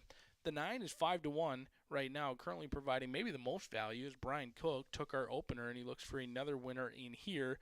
Matilda Burnham going to be riding the 8-year-old gelding, trying to show the younger horses how it's done. But at 8 years old, still going plenty strong. In fact, loves to win, and had 3 wins as a 7-year-old and 8 wins as an 8-year-old. This would be win number 4, looking for win at number 12 in career start number 62. The only problem with Dragon Drew comes in on a 2-race winning streak is in the entire career, 61 starts, has yet to win on a fast or a wet main track. Now, the sample size isn't tiny, but it's also not huge. 11 starts on a fast or wet main track and has yet to hit the exacta. So Dragon Drew going to bring in a 2-race winning streak. Both of those wins came over in Chicago on the turf, and try and have success in start number 62 with the first win on the main track. We'll see if Dragon Drew, the win-happy 8-year-old, can get the job done. But I think it's all about Ralph Martinez and Real News opposed to Fake News down on the inside. Currently favored 1, 5, and 9 for yours truly as they'll be at the starting gate 8 minutes from now.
Field approaching the starting gate. 5 furlongs on the main track.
It is now post time as Real News and Winging Waves goes in.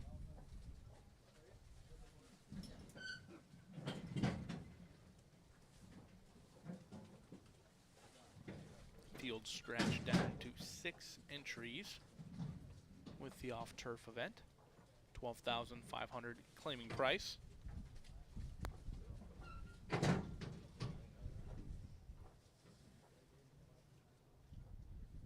Waiting on Mr. Sharpie. Goes in. Boys are set. They are off and running to an even beginning as Finestra the quickest away, and Finestra opens up a length on Winging Ways as Real News takes back today.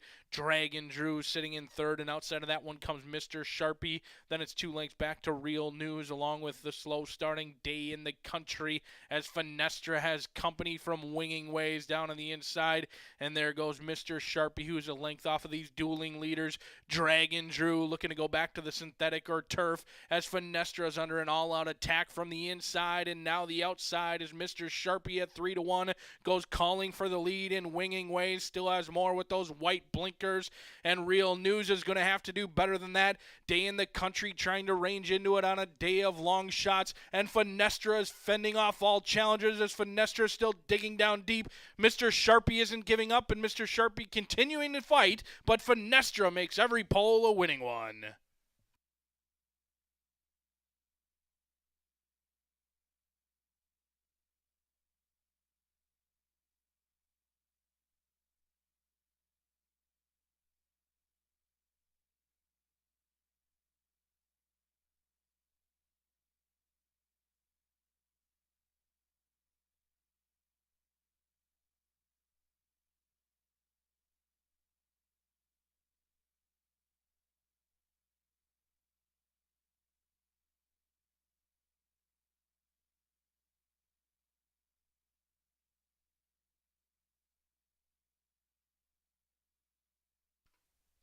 Five 11-3-1 in 58.54.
Entering the winner's circle, the victorious Finestra, a 7-year-old bay gelding by Street Sense out of Carlina by Cuvee, bred in Kentucky, owned and trained by Israel Garcia.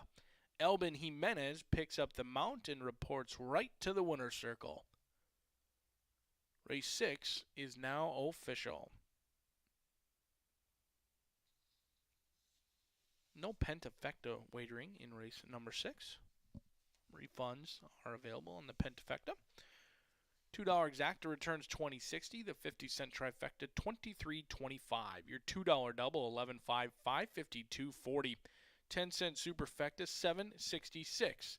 The pick 3 $339.45. We will kick off the final late fire 5 opportunity 21 minutes from now. There's no pentafecta wagering, but we do have that late fire 5. It's your last chance to say you hit a late fire 5. Our first pick 5 of the day returned over $4,700. We'll see if we can outdo that amount in the final late fire 5 of the meet in 20 minutes.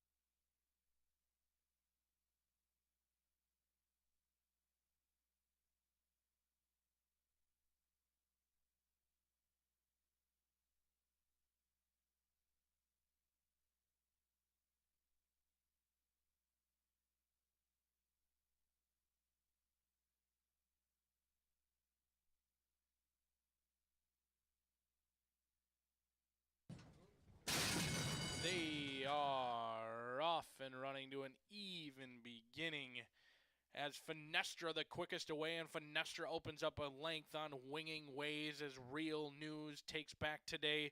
Dragon Drew sitting in third, and outside of that one comes Mr. Sharpie. Then it's 2 lengths back to Real News, along with the slow starting Day in the Country, as Finestra has company from Winging Ways down on the inside. And there goes Mr. Sharpie, who's a length off of these dueling leaders. Dragon Drew looking to go back to the synthetic or turf, as Finestra is under an all-out attack from the inside, and now the outside is Mr. Sharpie at 3-1, goes calling for the lead in Winging Ways, still has more with those white blinkers, and Real News is going to have to do better than that. Day in the Country trying to range into it on a day of long shots, and Finestra is fending off all challengers as Finestra is still digging down deep. Mr. Sharpie isn't giving up, and Mr. Sharpie continuing to fight, but Finestra makes every pole a winning one.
Feel the excitement with TwinSpires.com, the official betting partner of the Kentucky Derby and Breeders' Cup. With TwinSpires.com, place legal wagers and watch live horse racing wherever you are on any device. Sign up, play, and win today. New players use promo code FREE100 on sign up to start your $100 bonus. With TwinSpires.com, you can bet on horse racing. Get the TwinSpires.com app to receive special offers and the most up-to-date information. Terms and conditions apply. Void where prohibited. Please wager responsibly.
Made it to the final late fire 5 of the entire meet, coming down just 10 minutes from now. for this late Fire 5 do scratch 4, 6, and 8 in this spot. With the scratches of 4, 6, and 8, we've got a couple of first-time starters mixed in with some horses with experience, where we are 10 minutes away from race number 7. And I'm going to go with Maseko Man, a 2-year-old colt by Uncle Mo, who's a $230,000 purchase out of Heat Street. And being out of Heat Street's usually a pretty good sign, because the horses that are by that mare in Heat Street win at 20%.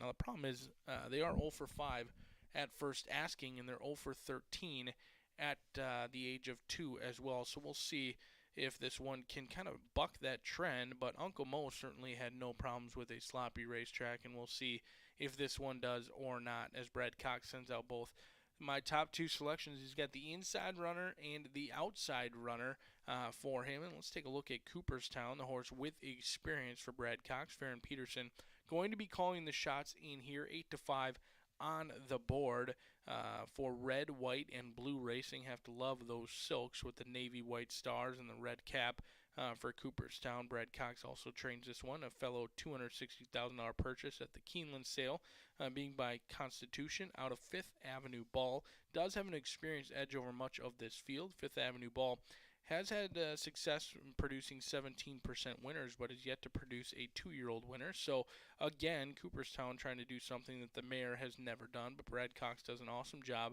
Second-time starters, they win at 29% in their second career starts. This horse certainly has an experience edge over much of this field in here, although that experience wasn't that rewarding when they were bet down to 5-2, completely missed the start, kind of pinballed back around, and overall just had a disastrous trip. So I'm willing to forgive that 6th place finish. Make what you want that Fernando de la Cruz does hop off of Cooperstown to ride your inside runner. That was a big difference maker for me, but it looks like the betting pretty even right now, even money versus 8-5. But the one who's surprisingly chilly on the board is Gambler's Tail. Corrales going to be calling the shots in here. A 2-year-old colt by Hightail out of Gambler's Rose for Calumet Farm, wearing the classic silks of Calumet. And Gambler's Rose was a 2-time winner with over $150,000 in earnings. Hasn't been as successful as a broodmare. She is just 3 for 34 as a broodmare, but she was certainly good on the racetrack, and eventually she's bound to produce a high-class winning horse in here. And it could be from Gambler's Tail, but right now, if you're following the betting board, not indicating that Gambler's Tail is going to show much. You don't see Wesley Ward horses, especially first-time starters in the Calumet Silks, big overlays at this point. There's a horse maybe prepping for debut over at Turfway Park, maybe getting a race in here before they make their way over to Turfway Park, but we'll see how it plays out. I think number 1, strictly the horse to beat. Let's take a look at that late Fire 5, which will be on your screen now as we're 7 minutes away from race number 7, the final late Fire 5. We're going to know right away how this is going to play out for us. Why wait around if we can dive into that late pick 4? So either the 1 wins or we'll be playing the pick 4. After that, we'll use 6, 8, and 9 in the following race. 6, 8, and 9 in race number 8. I thought the most challenging race on the entire card was the 9th race. It's for $5,000 claimers, non-winners of 2. Scratch number 9, Snurdly. That's the race I'm going to use the most. 2, 5, 6, 7, and 8. Out of race number 9. But the reality is, you know what? We're just going to find out right away. 6 minutes from now, we're going to jump into the deep end of the pool. Either we sink or swim. And if not, if we're able to get our single home at even money, that would be great news. If not, we'll certainly be diving into that pick 4. Our early pick 4 today did return almost $1,500 as well. So the sun may not have blessed us, but we've certainly got some prices here at Horseshoe Indianapolis for the final pick 5 opportunity of the meet, just 6 minutes from now.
field approaching the gate.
Mosaico Man, been favored throughout, goes in 6-5 on the board.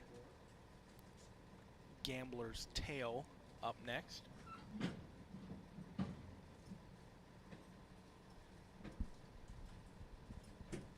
Union Run.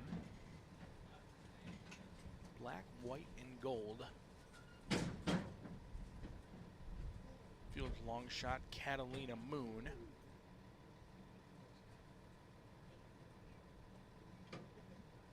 And Cooperstown.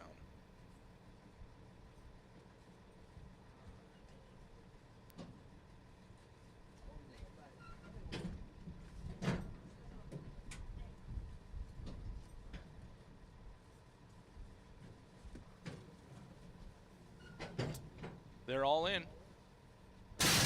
The baby boys are off on their 1 mile journey, and Fernando de la Cruz wastes no time getting Mosaico Man out of the gate and onto the lead, but Gambler's Tail going to go with that one from in between with the quick starting black, white, and gold. Now Gambler's Tail thinks better of it, and Gambler's Tail content to watch black, white, and gold, and Mosaico Man clear off by a length. Then comes Cooperstown, and the first-time starter, Catalina Moon, is good to go, moving up on the inside, and Union Run can see them all tip to tail. It's about 6 lengths through an opening quarter in 24.62 as Mosaico Man and Fernando de la Cruz now shift off the rail and go to the 2-path as black, white, and gold tug them through into the headwind on the backside here at Horseshoe Indianapolis. Catalina Moon moving up on the inside, forcing Gambler's Tail in between horses yet again.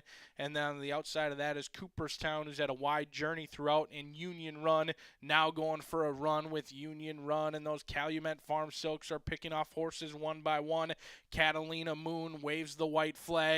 Black, white, and gold is now attacked by Mosaico Man, and black, white, and gold needs to do more to fight off Mosaico Man as those two are 3 lengths clear from Gambler's Tail. Cooperstown with that experience, not doing much at this point. Then comes Union Run on the outside. Mosaico Man and black, white, and gold are still battling it out, but Gambler's Tail is finding his best stride, and here comes Gambler's Tail on the outside as Mosaico Man and black, white, and gold have been hooked up for 3/4 of a mile. Mosaico Man puts ahead in front. Mosaico Man from black, white, and gold, and Gambler's Tail in 140.89.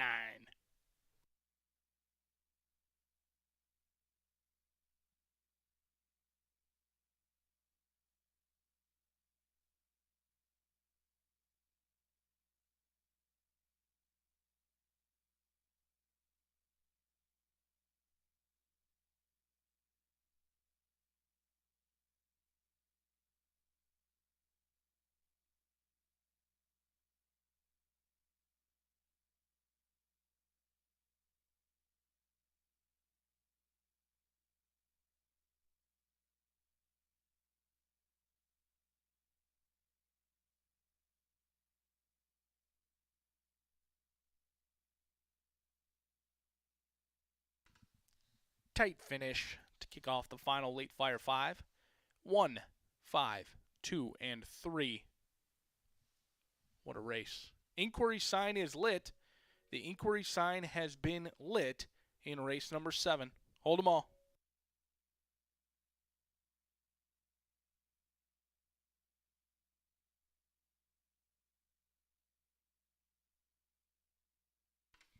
Stewards have lit the inquiry sign in addition to an objection. Rider's objection. The rider of number 5, Sammy Bermudez, is claiming foul against your unofficial winner, Fernando de la Cruz. The inquiry will take a look at the final 50 yards of this race.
We have an answer.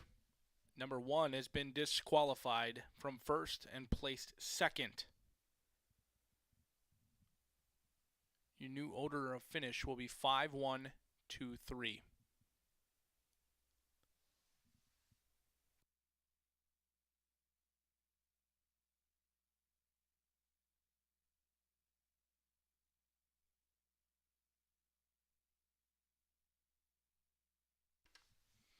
Into the High Bar Real Estate Winner Circle is Black, White, and Gold, a 2-year-old bay gelding by Oscar Performance, out of Frosting by Flatter, bred in Indiana, trained to victory by Brian Cook, owned by Penny Lauer, ridden to victory by Sammy Bermudez. It's a hat trick for the red hot Sammy Bermudez. 5123 will soon to be official. And there it is. An upset kicks off the late Fire 5.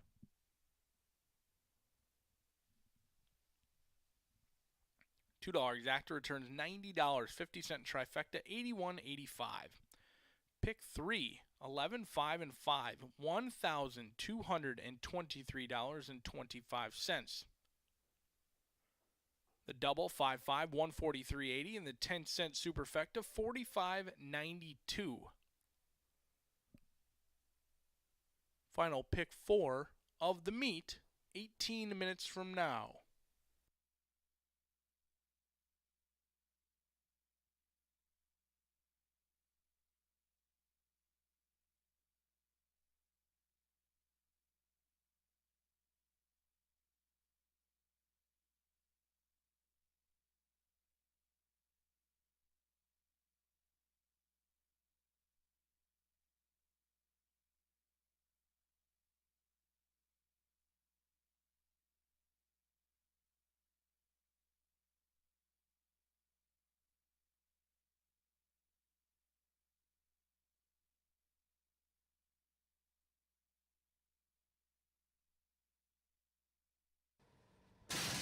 The baby boys are off on their 1-mile journey, and Fernando de la Cruz wastes no time getting Maseko Man out of the gate and onto the lead, but Gambler's Tail going to go with that one from in between with the quick starting black, white, and gold. Now Gambler's Tail thinks better of it, and Gambler's Tail content to watch black, white, and gold, and Maseko Man clear off by a length. Then comes Cooperstown, and the first-time starter, Catalina Moon, is good to go, moving up on the inside, and Union Run can see them all tip to tail. It's about 6 lengths through an opening quarter in 24.62 as Maseko Man and Fernando de la Cruz now shift off the rail and go to the 2-path as black, white, and gold tug them through into the headwind on the backside here at Horseshoe Indianapolis. Catalina Moon moving up on the inside, forcing Gambler's Tail in between horses yet again.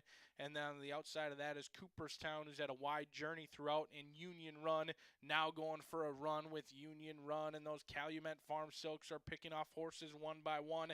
Catalina Moon waves the white flag. Black, white, and gold is now attacked by Maseko Man, and black, white, and gold needs to do more to fight off Maseko Man as those two are 3 lengths clear from Gambler's Tail. Cooperstown with that experience, not doing much at this point. Then comes Union Run on the outside. Maseko Man and black, white, and gold are still battling it out, but Gambler's Tail is finding his best stride, and here comes Gambler's Tail on the outside as Maseko Man and black, white, and gold have been hooked up for 3/4 of a mile. Maseko Man puts ahead in front. Maseko Man from black, white, and gold, and Gambler's Tail in 140.89.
8 minutes to race 8 here at Horseshoe Indianapolis. I'm loving my new background here. The awning is amazing. We spent so much money on this. It's so nice. It's brand new. I'm going to create an outside studio here. I just think that this is such a great shot.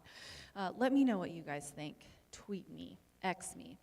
3-year-old up claiming for 20,000. This is 6 furlongs on the dirt. There's some scratches in here, obviously. The 2, the 7, and that is it. I'm going to go with the 8, though. I really, really like Metallica Man. Metallic Man gets Joe Ramos aboard for Randy Klopp. This is a 4-year-old gelding. And, you know, he knows his way to the winner's circle. He's got a good in-the-money percentage. He has had a wonderful 2023 year.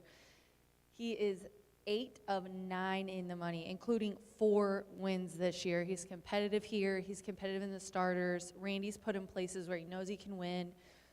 This is his kind of bread and butter race. Now, wet dirt you could kind of question, but the numbers don't lie, the performances don't lie. He's what some might say is home and cooled out. Right now he is 3-5, much the best in this one and the one to beat. Let's go next to the 1. 10-1 right now on the tote board. That is Healing Waters. Healing Waters gets Abel Cedillo. Now, Abel, he is looking for a double. He won the second race very nicely here today. He's riding for Kippenberg. And this one coming off a 3rd place finish just got claimed last time out by Brian. And this one, honestly, coming from Keeneland, went out there, got claimed, and is coming back to Indiana. This year is 3 for 3 in the money. Mainly in these kind of allowances, entry level, non-2. So very competitive here. Brought back, I love it. Swifty Farms bred. Swifty Farms, an amazing sponsor, an amazing breeding facility here. That 3rd place finish last time where it was claimed, the 2nd place winner came back to win. This is kind of a press the pace, sit back kind of horse, but also can be right there behind the leader. He's probably going to tuck in up there and make his move coming in the final turn. And I think inside with that kind of speed is going to be pretty tough at 8-1. And then I'm going to go to the 5, Jova. Jova gets Matilda Burnham. She had a nice winner yesterday. She's had a really good meet. She got here late. I hope she comes back next year for the entire meet. She's a very talented rider. She knows horses really well. They get along amazingly. There's something to be said about a jockey who wants to figure out a horse, and I feel like that's Matilda. She's riding for Sippy, who co-owns and trains this 8-year-old. This is another one that Jova knows what he's doing. He's a very, very classy guy. He goes out, he tries really hard. He looks good in the paddock. He's been in the winner's circle 12 times. This year, though, still, every year he's a little consistent. He's 4 of 7, which is not bad at all. Now, he threw out something, last year that wasn't that great. He's been beaten by Classic Max before, but he's finished a lot closer at 5.5. I think that 6 today is his sweet spot. He's won at the distance the most times. And honestly, he was just beaten by a length last time. He ran 6 furlongs a couple races ago. Jova's a horse that I've known pretty well for a long time, and he does a good job. 8-1-5 for me here in the 8th race at Horseshoe Indianapolis. After this, we're going to get back to our titles. We've got Gennaro coming up after the 8th. Good luck.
outfield's on the track for the upcoming 8th race. It's your final opportunity to play in those pick 4s of the meet. Scratch number 2, Spoke, and number 7, Bluegrass Prayer. They'll go 6 furlongs just 3 minutes from now.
Fields at the gate for race 8. 7 of them set to battle it out over 6 furlongs. The sun sets on the season here at Horseshoe Indianapolis.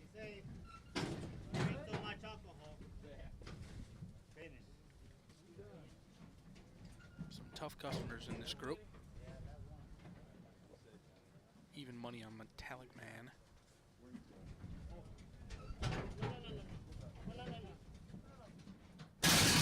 They are off and racing as Metallic Man from the outside breaks alertly along with Jova, and in between those two is Sabolo, and it's a scramble for the early lead as now Oro Azteca goes a half length clear from Healing Waters. Jova going to sit back in third alongside Sabolo, and the quick starting Metallic Man.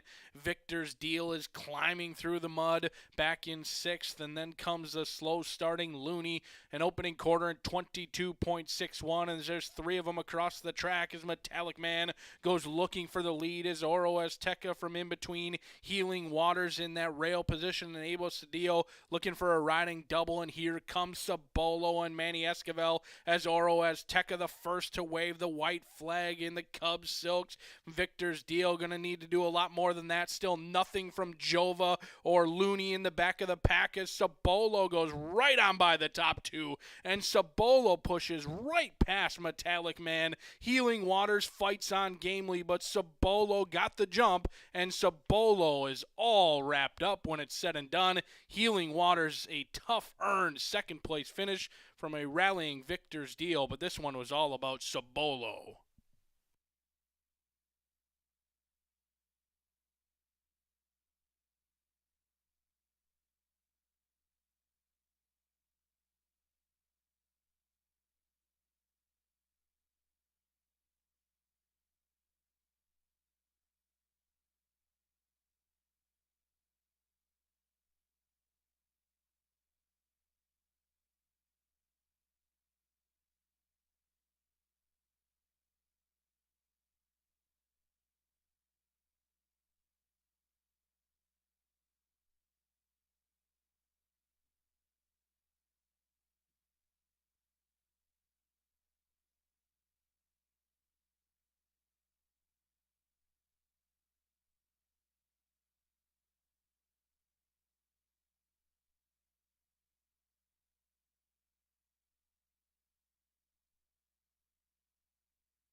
Six, 1, 9, 5, 8 in 112.45. Claim.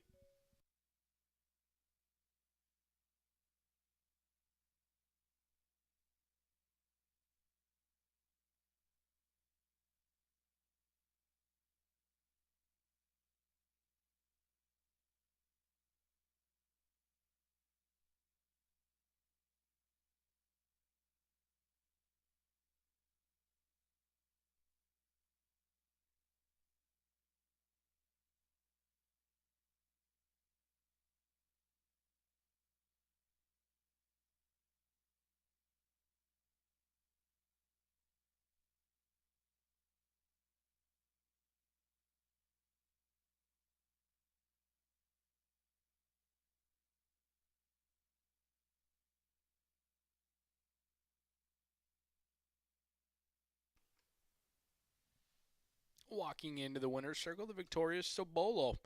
A 4-year-old bay gelding by Speitster on a Parisi by Street Cry, bred in Indiana. Trained to victory by Cipriano Contreras, who also partially owns Sabolo, along with Crystal Racing Enterprises. Ridden to victory by Manny Esquivel. Esquivel and Sabolo stopped the clock in 110.45. Still unofficial for the 8th.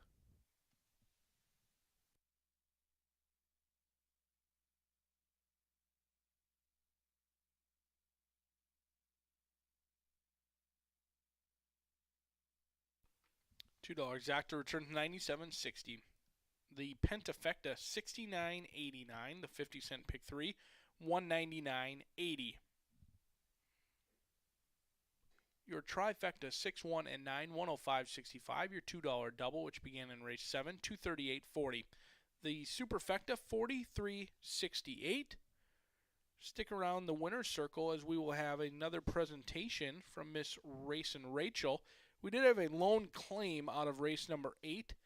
Number 1, Healing Waters, was claimed for new owner-trainer John Herron. John Herron tags Healing Waters for $20,000 out of the 8th race. Stick around that winner's circle as Miss Racin' Rachel coming up next.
Today's leading thoroughbred trainer, I'm sorry, everyone's yelling back here, the Pony Riders, but we have Gennaro Garcia here, and I just want to read his stats, and then he wants to say thank you, and I'm going to read something for him. But Gennaro, this is his 5th title in the last 7 years, and he headed in today with 73 wins and more than $1.7 million in earnings. That's the most of any trainer this year, and it's a new record of most money earned in one season. This is one of the highlights, I'm sure, of your career, Gennaro. Congratulations on the win. Thank you so much for everything. And he would like me to read this for you guys because he doesn't like talking on the microphone, and I respect that. He said he wants to say thank you to everyone that made this possible, especially to my owners and partners for their support, and to all my team and my barn for their hard work, and all the riders as well. Also, I'd like to thank Horseshoe Indianapolis for growing the horse racing sport. Work hard, and everything else will come along. Congratulations, Gennaro.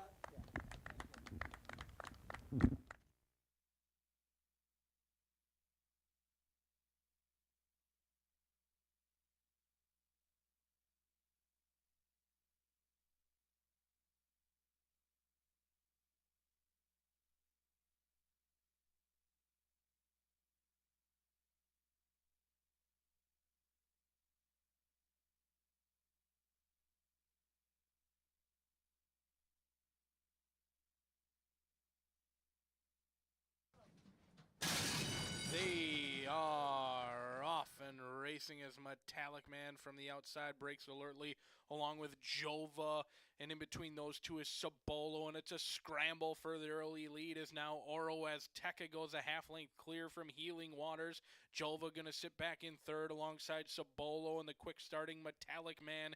Victor's Deal is climbing through the mud back in 6th, and then comes a slow starting Looney, an opening quarter in 22.61, and there's 3 of them across the track as Metallic Man goes looking for the lead as Oro Azteca from in between between Healing Waters in that rail position, and Abo Cedillo looking for a riding double, and here comes Sabolo and Manny Esquivel as Oro Azteca the first to wave the white flag in the Cubs Silks. Victor's deal going to need to do a lot more than that. Still nothing from Jova or Looney in the back of the pack as Sabolo goes right on by the top two, and Sabolo pushes right past Metallic Man. Healing Waters fights on gamely, but Sabolo got the jump, and Sabolo is all wrapped up when it's said and done. Healing Waters, a tough earned second place finish from a rallying Victor's deal, but this one was all about Sabolo.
Field's on the track for the late pick 3, scratch number 9, Snerdley.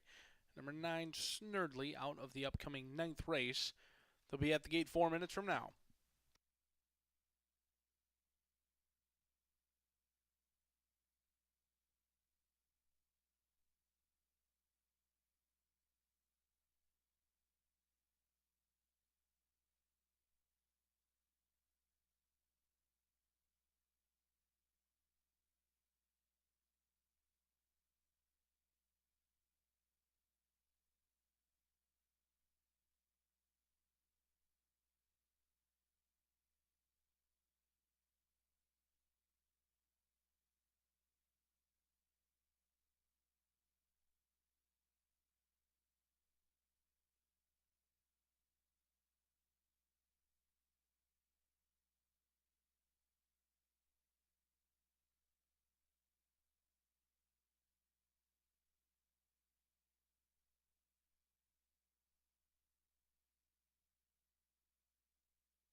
field approaching the starting gate.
They've reached the starting gate. It is now post time. Ninth event, $5,000 claimers going 1 mile.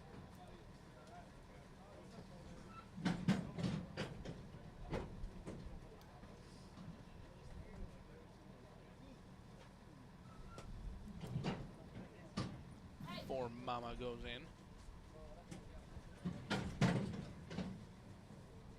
2 back, Pablo's Son, and favored Mr. Macho.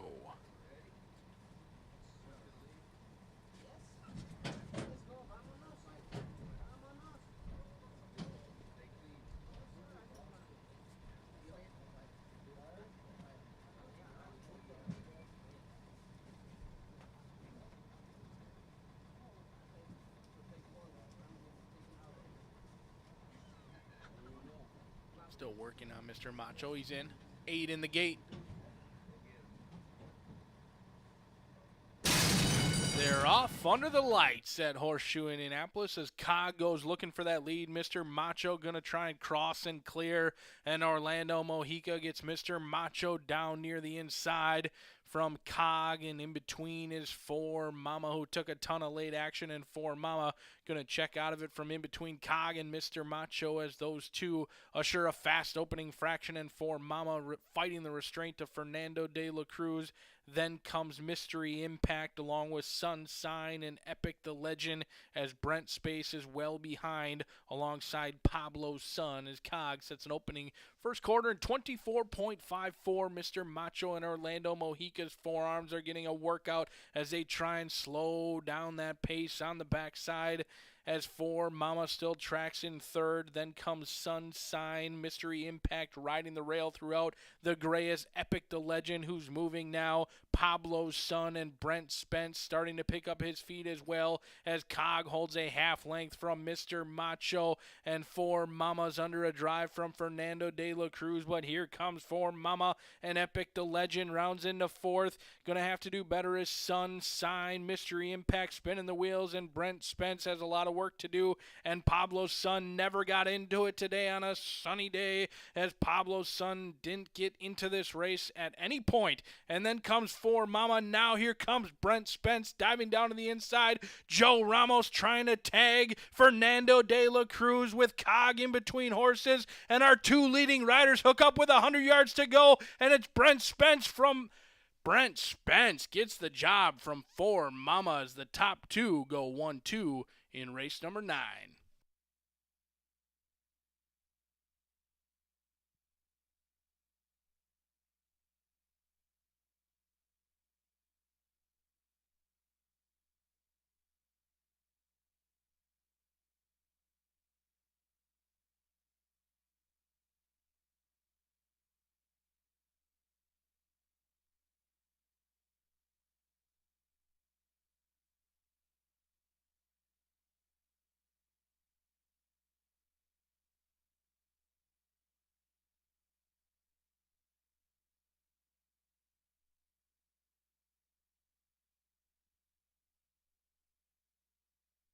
Tight photo for the win.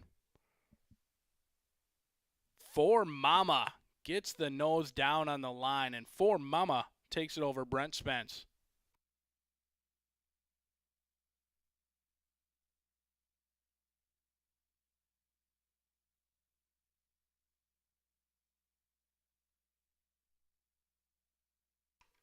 With 2 races left, Riders' title remains undecided. With that victory, Fernando de la Cruz moves 1 behind Joe Ramos.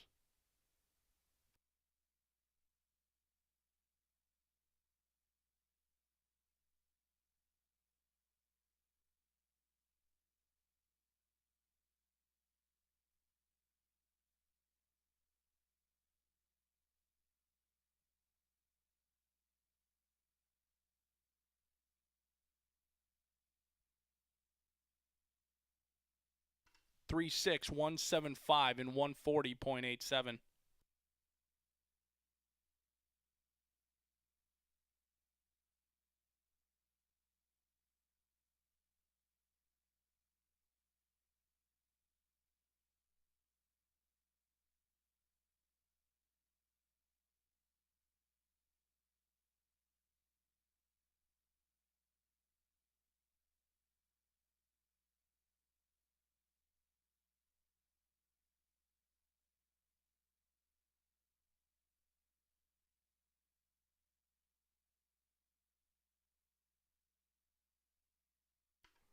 Into the winner's circle, it's For Mama and Fernando de la Cruz. For Mama, a 4-year-old bay gelding by Can the Man out of Sky High Sugar by Nico. Owned by Basharan Stable and trained by Jeff Greenhill. For Mama takes the 9th.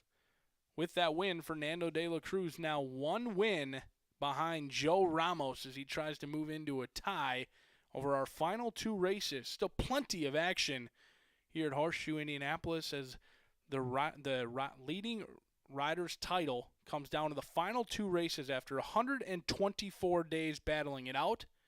Still yet to be determined.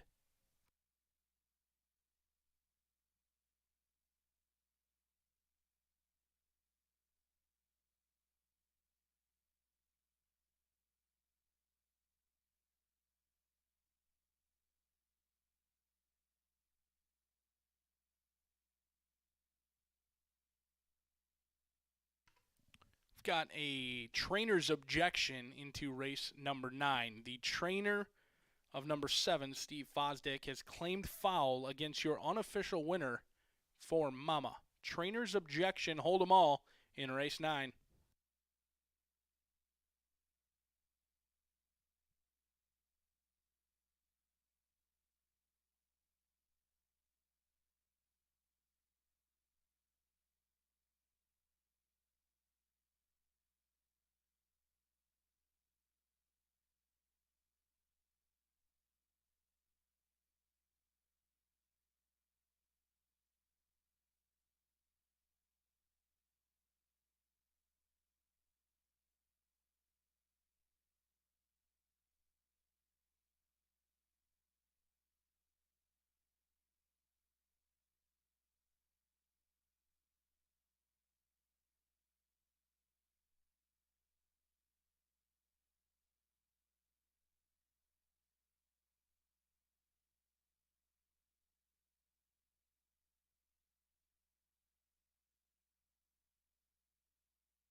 Objection has been disallowed. No change to the final order finish. 3-6-1-7-5 will be official shortly.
Race 9 official.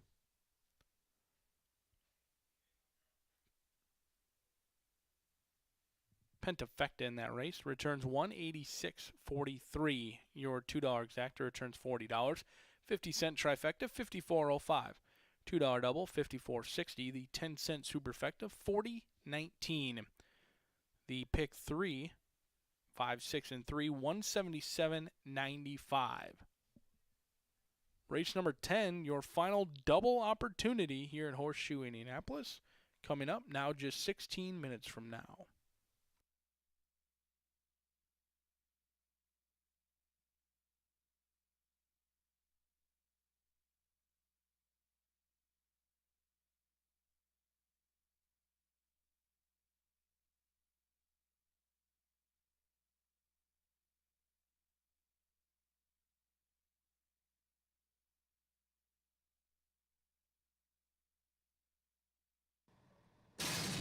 They're off under the lights at Horseshoe Indianapolis as Cog goes looking for that lead. Mr. Macho going to try and cross and clear, and Orlando Mojica gets Mr. Macho down near the inside from Cog, and in between is For Mama, who took a ton of late action, and For Mama going to check out of it from in between Cog and Mr. Macho as those two assure a fast opening fraction, and For Mama fighting the restraint to Fernando de la Cruz.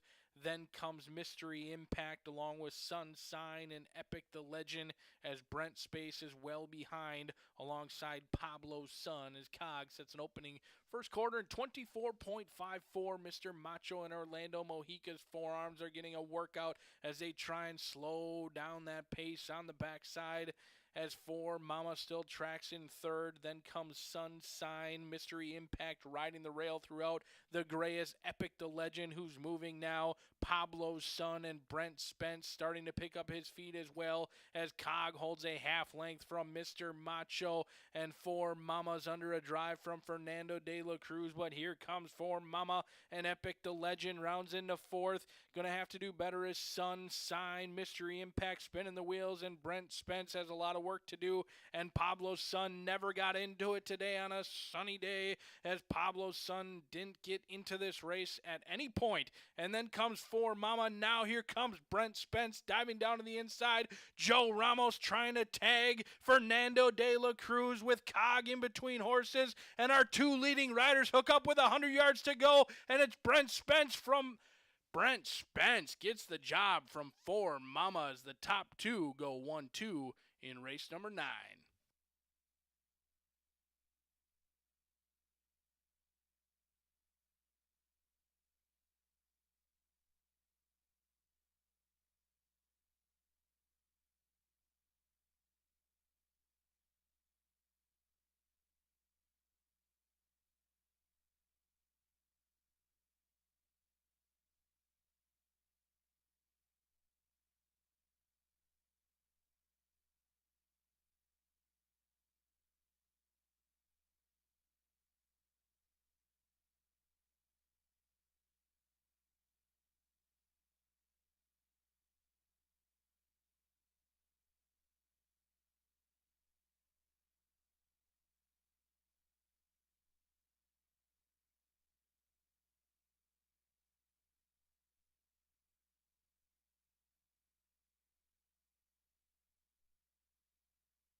Another year, another thoroughbred owner from Speed Stable and Randy Klopp. It's their third straight leading owner title, and they completed this year with 33 wins, $834,000 in earnings as owners. Amazing, the most wins from all three of their titles, and they set a record last year as well with 986. So Ramos was out here as one of your jockeys. We were waiting for Sammy, but you know, bell of the ball, fashionably late, he didn't show up. Spieth has threatened me not to ask him any questions, but I am going to ask Klopp, what is it, how does it feel for you guys to win this 3 years in a row? Absolutely great, and we couldn't do it without all of our help, without Roger going and buying the horses for us. So it's been amazing, and I just want to say thanks to all the help for what a great job they do. Well, I want to say thanks to Roger because you were at the sale today. How fast did you drive to get here? Oh, over 100 just to see you. That's right. I said he drove this fast just to get here so he could be interviewed by me. Well, congratulations on the title. You've been in Indiana racing for so long. What does this mean to you, Roger? Oh, it's great. You got to give Randy and his crew, you know, they've done a great job again. So. And Amara's dying to talk. She's the assistant trainer, and she's my official social media picture taker. So what's it like working with these two legends right here? Oh, do you really want me to answer that? That's going to be 3 minutes. I'll cut her off. Okay, ladies and gentlemen, the owner title goes to Roger and Randy. Good luck. Stick around. We got more to come.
Fields on the track for the 10th race, stretch 6 and 9.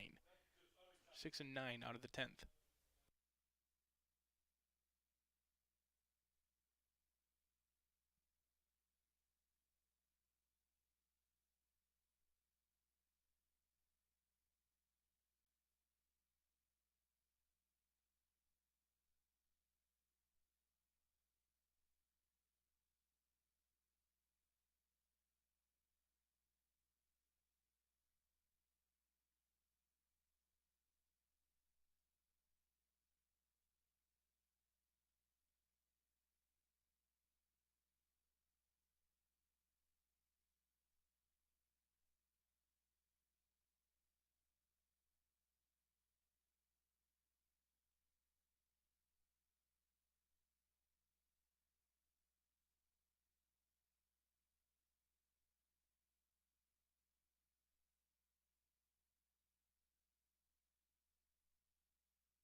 Fields reached the starting gate. It is now post time for the 10th. Totalitarian goes in along with 3-2 run.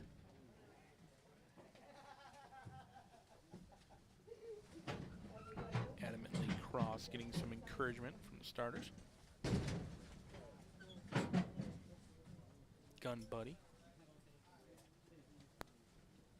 Waiting on Ballamore. Last to load will be Boxster.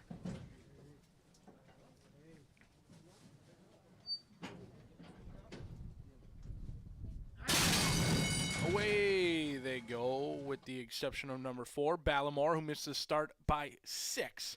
Up front, it's Adamantly Cross being attacked by Mo Angel. Totalitarian is being ridden for speed, and Boxster finds himself in second as Adamantly Cross is quick away and a half-length clear from Boxster. Then comes Totalitarian along with Mo Angel, who's good to go, and Gun Buddy moves up the inside. Then Hawaiian Hideaway along with 3-2 run, and the slow starting Ballamore can see them all and is 6 lengths clear of the next horse through an opening quarter in 23.07 as Adamantly Cross is attacked from the inside and the outside, and Gun Buddy moves up sweetly for Burgos. Totalitarian moves up into second as Adamantly Cross in the 3-path that pushes Boxster out even further. Now moving into it is Hawaiian Hideaway. Mo Angel needs to do more. Here comes Mo Angel. Boxster at 4-1, but Gun Buddy rode the rail right to the lead. Hawaiian Hideaway is looking for a split at the 8th pole, and it's Gun Buddy on the lead from Totalitarian, and here comes Ballamore closing fast on the outside along with 3-2 run. It's Gun Buddy. Gun Buddy gets the job done for Alberto Burgos in 113.63.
Three 1-7-5-4.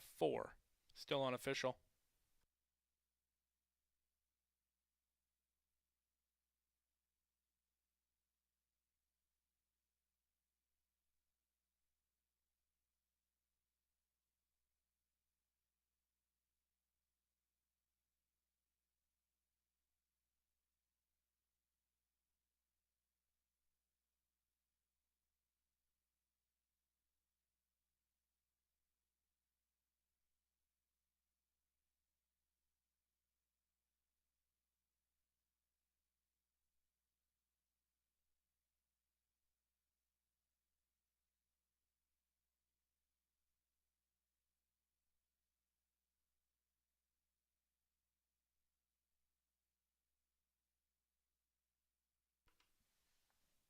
Race 10 is official as Alberto Burgos and Gun Buddy enter the winner's circle.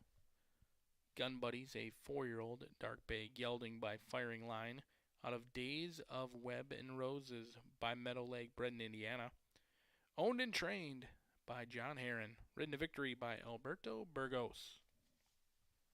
It's a riding double for Burgos. Burgos takes the 1st and the 10th of the day.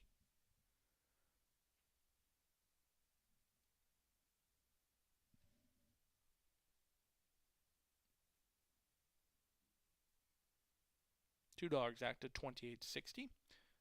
The 10-cent pentafecta 627.01. The pick 3 returns 66.40. The trifecta, 193.65. Your $2 double, threes are wild, 27.40. Your 10-cent superfecta, 174.25. The final race of the 2023 season in 19 minutes from now. We did have a claim out of the 10th.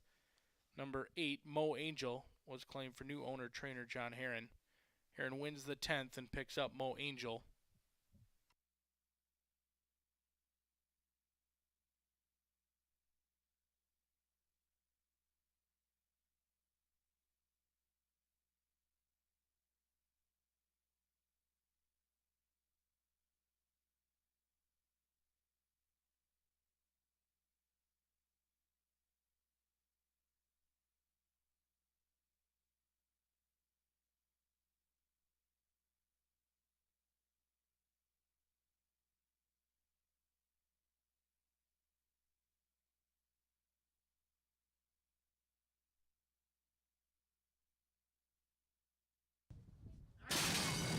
Away they go, with the exception of number 4, Ballamore, who missed the start by 6.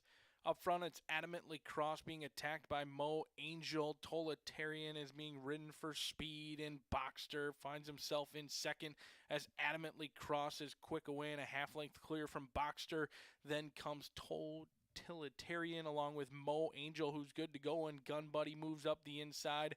Then Hawaiian Hideaway along with 3-2 Run, and the slow starting Ballamore can see them all and is 6 lengths clear of the next horse through an opening quarter in 23.07 as Adamantly Cross is attacked from the inside and the outside, and Gun Buddy moves up sweetly for Burgos. Totalitarian moves up into second as Adamantly Cross in the 3-path that pushes Boxster out even further. Now moving into it is Hawaiian Hideaway. Mo Angel needs to do more. Here comes Mo Angel. Boxster at 4-1, but Gun Buddy rode the rail right to the lead. Hawaiian Hideaway is looking for a split at the 8th pole, and it's Gun Buddy on the lead from Totalitarian, and here comes Ballamore closing fast on the outside along with 3-2 Run.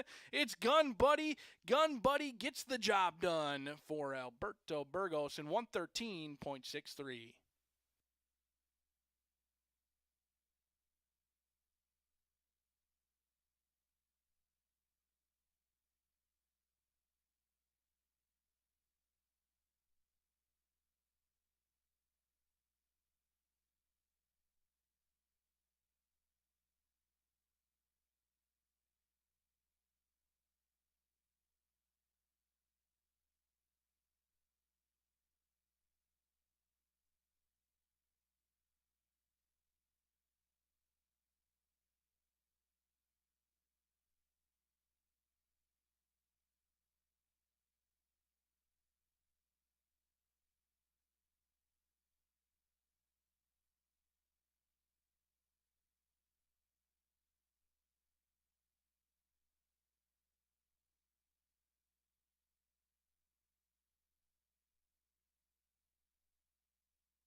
final rail report of the meet as we have come to a conclusion after 124 days.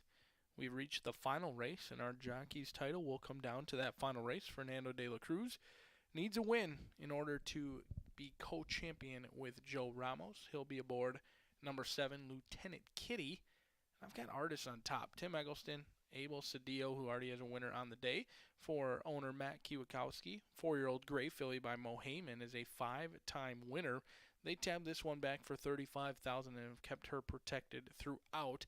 She does have 4 wins, and one of those, or 5 wins total, and one of those did come on the main track. The Gray has gotten the job done. Usually you can follow the money with her, and it's come in again today, 1-9 on the board. I haven't taken a look at that win pool to see how much money is in there, but certainly the early money suggesting that Artis is ready to rock and roll. But it's really no surprise that this horse goes off favored, as they were favored in their last 2, bet down even money off the long layoff, got the job done in an easy win back on October 10th, and they ran on Halloween Eve and lost to Ace Reporter, who's gone on to win multiple times since then. So Ace Reporter is certainly no slouch, and Artis showed speed that day, didn't get the lead, and didn't fight on very well. This is a horse who appears to need the lead. She certainly does her best running on the front end. That has not changed.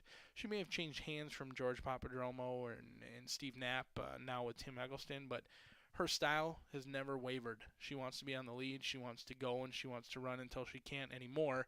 And I suggest that, I believe Cedillo will do just that on the front end and see if they can't get Artis a gate 2 wire winner in here. 1-9. Little steep for a win wager with 1-9. The money is flown in. Third start off the layoff. We'll see if Tim Eggleston can continue his winning ways this meet with Artis. In second, then comes Dash of Simplicity, much better value in here, 15-1 on the board, a 3-time winner from 28 starts, a horse who routinely settles for less, 12 second and third place finishes for Tim Glashaw, Orlando Mojica. Tim Glashaw does have 2 entered in here. He's got the 2 as well as the 7 that I both use underneath, but this is a good-looking mare by Arch, a horse who's run well on a wet track but is yet to win in 5 starts. She does have 2 seconds and a third in her name on a wet track. She certainly needs some pace to chase, and that looks to be the case with Artis in this spot. Omo going to be riding for Tim Glashaw in here, homebred for Jeffrey Boger and Dash of Simplicity. But Fernando de la Cruz would be the one that many people are focusing on. Tim Glashaw sends out both the 2 as well as the 7. This one for Deerfield Farm Racing. Lieutenant Kitty is a 5-year-old mare by Majestic Harbor who's winless on the season, trying to do something that she hasn't done this year, and won for her last 19. Lieutenant Kitty, a little light in the win category, 2 for 29, over $114,000 in earnings, but she hasn't hit the exacta in 6 starts on a sloppy main track, but she cuts back in here, and oftentimes horses in the slop that are cutting back, they're a little bit more fit. Sometimes, if it's not sealed too tight, that can be a little bit of a tiring surface, and horses get a little tired, and horses that have been running longer distances do have success. But Lieutenant Kitty is no stranger to going off at a big price. This is a horse who hasn't been under 20-1 in the last 6 starts, so 15-1 seems fitting for Lieutenant Kitty. For me, it was just Fernando de la Cruz, Tim Glashaw, people I know who can absolutely win races, and Fernando's going to have to do it if he wants to be co-champion with Joe Ramos, who also has a mount in this race. Spotty Showers looking to finalize that championship for Mr. Joe Ramos. Spotty Showers on the board right now at 17-1, as the wagering not very spread out. All the money is piled in to Artis. We'll see if the Gray can live up to the hype 5 minutes from now.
the call to the post for the final time this season, 2 minutes from race number 11.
the field approaching the gate for the final time this meet.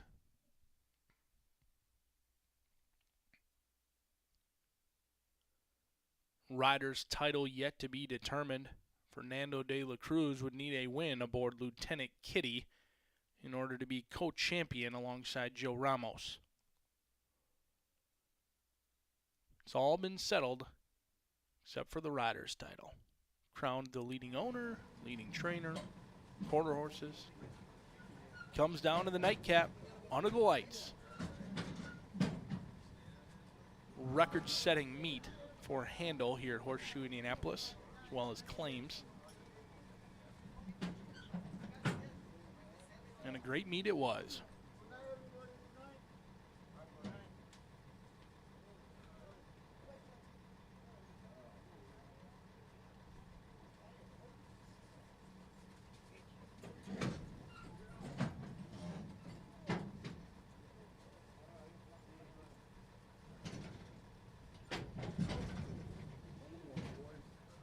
Last to go in will be Lieutenant Kitty.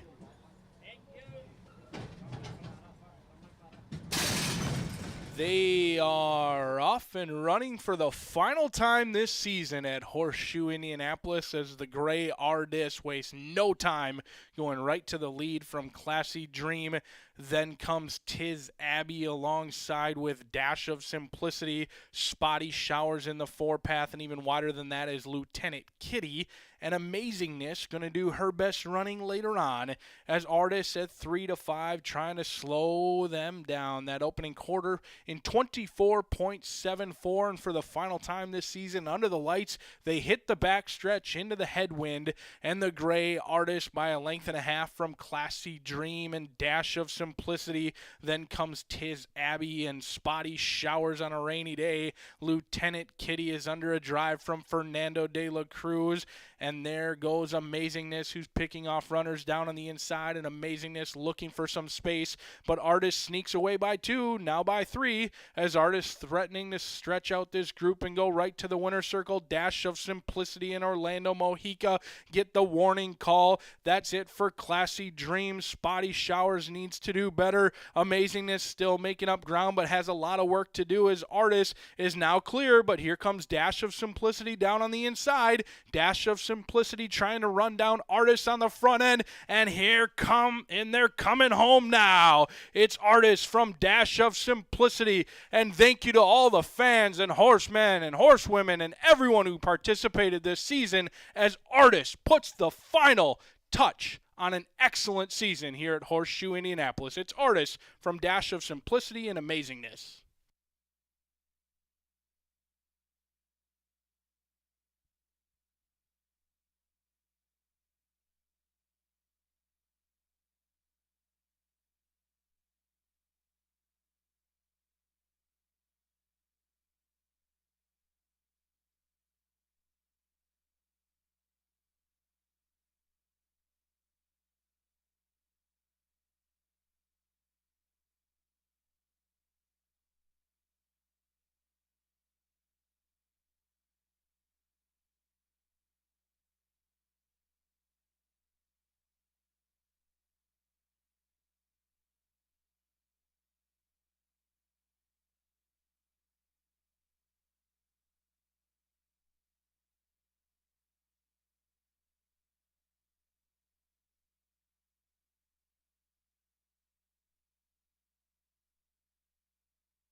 12465 in 139.92. It's a riding double for Abel Cedillo.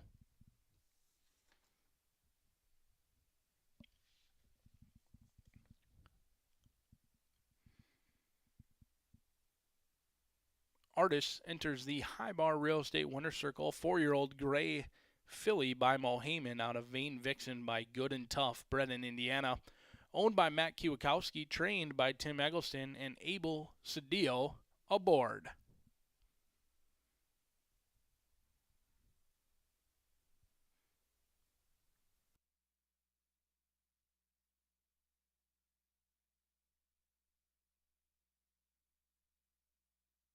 Your $2 exactor returns $11. 50-cent trifecta, $5.20. $2 double, $20.80. The final pick for the meet, $143.30. 10-cent superfecta, $3.49. 50-cent pick 3, $19.75. The last and final late fire 5, $5,350. Some big payoffs in both pick 5s today. Racing fans, whether you're here or anywhere, thank you for making this a record-setting meet here at Horseshoe Indianapolis. Good night.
They are off and running for the final time this season at Horseshoe Indianapolis as the Gray Ardis wastes no time going right to the lead from Classy Dream.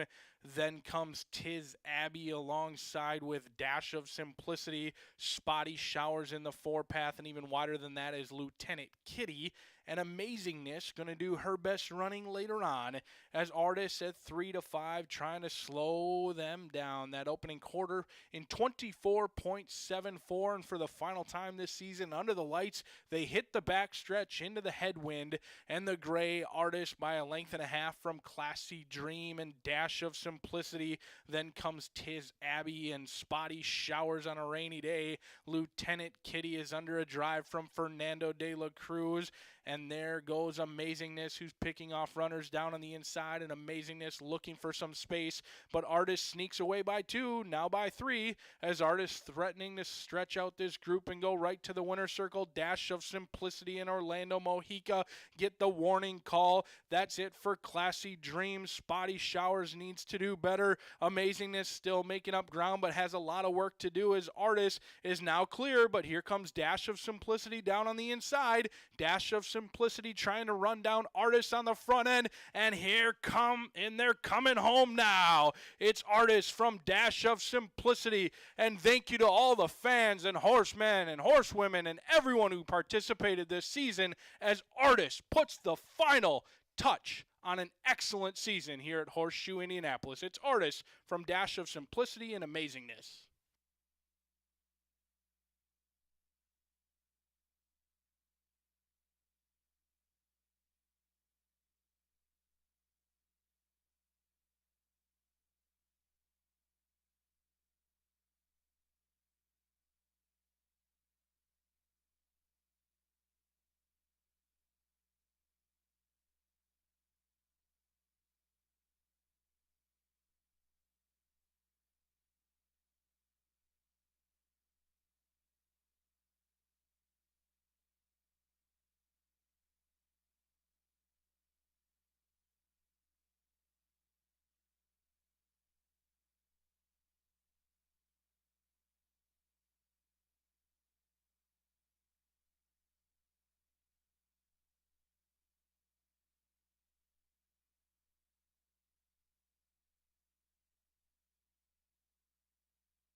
Always late, but worth the wait. Joe Ramos wins the leading jockey title again for the second year in a row. And he does the same thing to me that he did last year, and he makes me wait until the very last race, winning again for the second year in a row by 1 win. And as you said, God's plan. He's earned his second straight title in a row. He's been our leading apprentice jockey in 2019. He won with 109 to 108. He has this year $3.2 million. He's now moved into the top 10 all-time jockeys with so many wins. I mean, Joe, I know you love to keep us the dramatics with this man. He loves it, and you're one of the funnest jockeys back there. I know you're excited to win this. Tell us what this means to you. First of all, I want to say thanks to the Lord who keep me blessed, healthy enough to be here again another year. This means a lot to me, especially because I've been working hard for it. I dream with it, and I made it 2 years in a row. Can't believe it yet, but we made it possible because all the people who helped me out, owners, trainers, my agent, Kerry Ward, Bones, he's out there. He deserves the credit. He's the one that do most of the job. I just get on the horses, you know, and try my best. But he's the one that really get the business ongoing, you know. I want to say thanks to Randy. Congratulations to Roger for the owner title.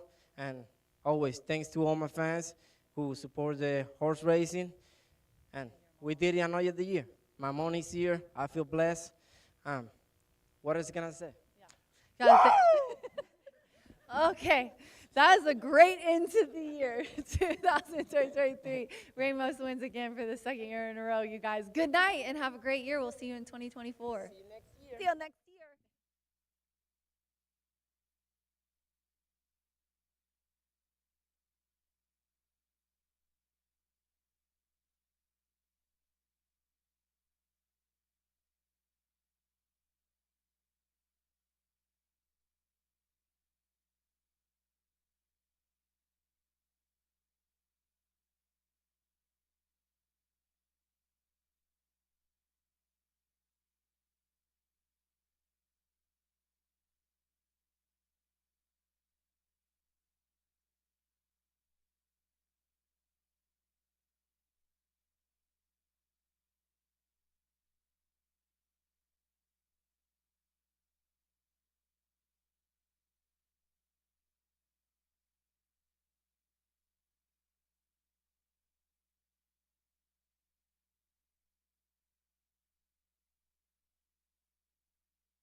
I was born to be a fighter, had these dreams and desires. I would be something better, energy, got a fire in my soul to keep burning, a pain that keep hurting, a curse is emerging, feel the thirst, keep on working, I won't stop, I won't quit, to the top of this shit, I get lost in the work, sweat dripping, not a bitch, I get mad, I get pissed, I get after this shit, hit the gas, feel the grip, adrenaline, never miss, I'm not patient, but I've learned to embrace it, cause I've been working, I've been waiting, never complacent, cause I'm so close I could taste it, wanted away from everything I've been chasing. I'm honest and I promise that I got this. I'm launching, all I've wanted has been exhausting. I'll teach you how to harness, control the conscious. You got this, yeah you got this, you gotta want it. Life ain't fair, are you gonna win or will you play scared? I will not stop, I am prepared to get to the top, yeah you must be rare. Got 'em like hey, I will not stop, I am prepared to get to the top, yeah you must be rare. You got one shot, life ain't fair. Are you gonna win or is your play scared? I will not stop, I am prepared to get to the top, and you must beware. But I'm like, hey, hey, hey, I will not stop, I am prepared to get to the top, and you must beware. Yeah, watch out, I'm fighting hard for the crown. Yeah, no doubt I'll be the best pound for pound. I'm obsessed with winning, this is my house. So watch out, I'm coming to the top. I vow, yeah, I'm addicted to winning. If that's a sin, I'll be sinning. I'm disciplined when I'm in it, and this is just the beginning. The money, yeah, I'll be printing while helping others make millions. See, I'm not selfish, no villain, but still I'm making the killing. I'm here for greatness, you can't lock me into cages. Deserve to be on stages, I will be the greatest. Do it yourself, I made it. D, I rock from the basement. I'll take my life into my own hands, my own plan. Yeah, I got a backbone, designing my own program. I'll mentor the next wave of the bravest, so don't be late, I'm about to make changes. One shot, life ain't fair. Are you gonna win or will you play scared? I will not stop, I am prepared to get to the top, yeah, you must beware. God, I'm like, hey, hey, I will not stop, I am prepared to get to the top, yeah, you must be rare. You got one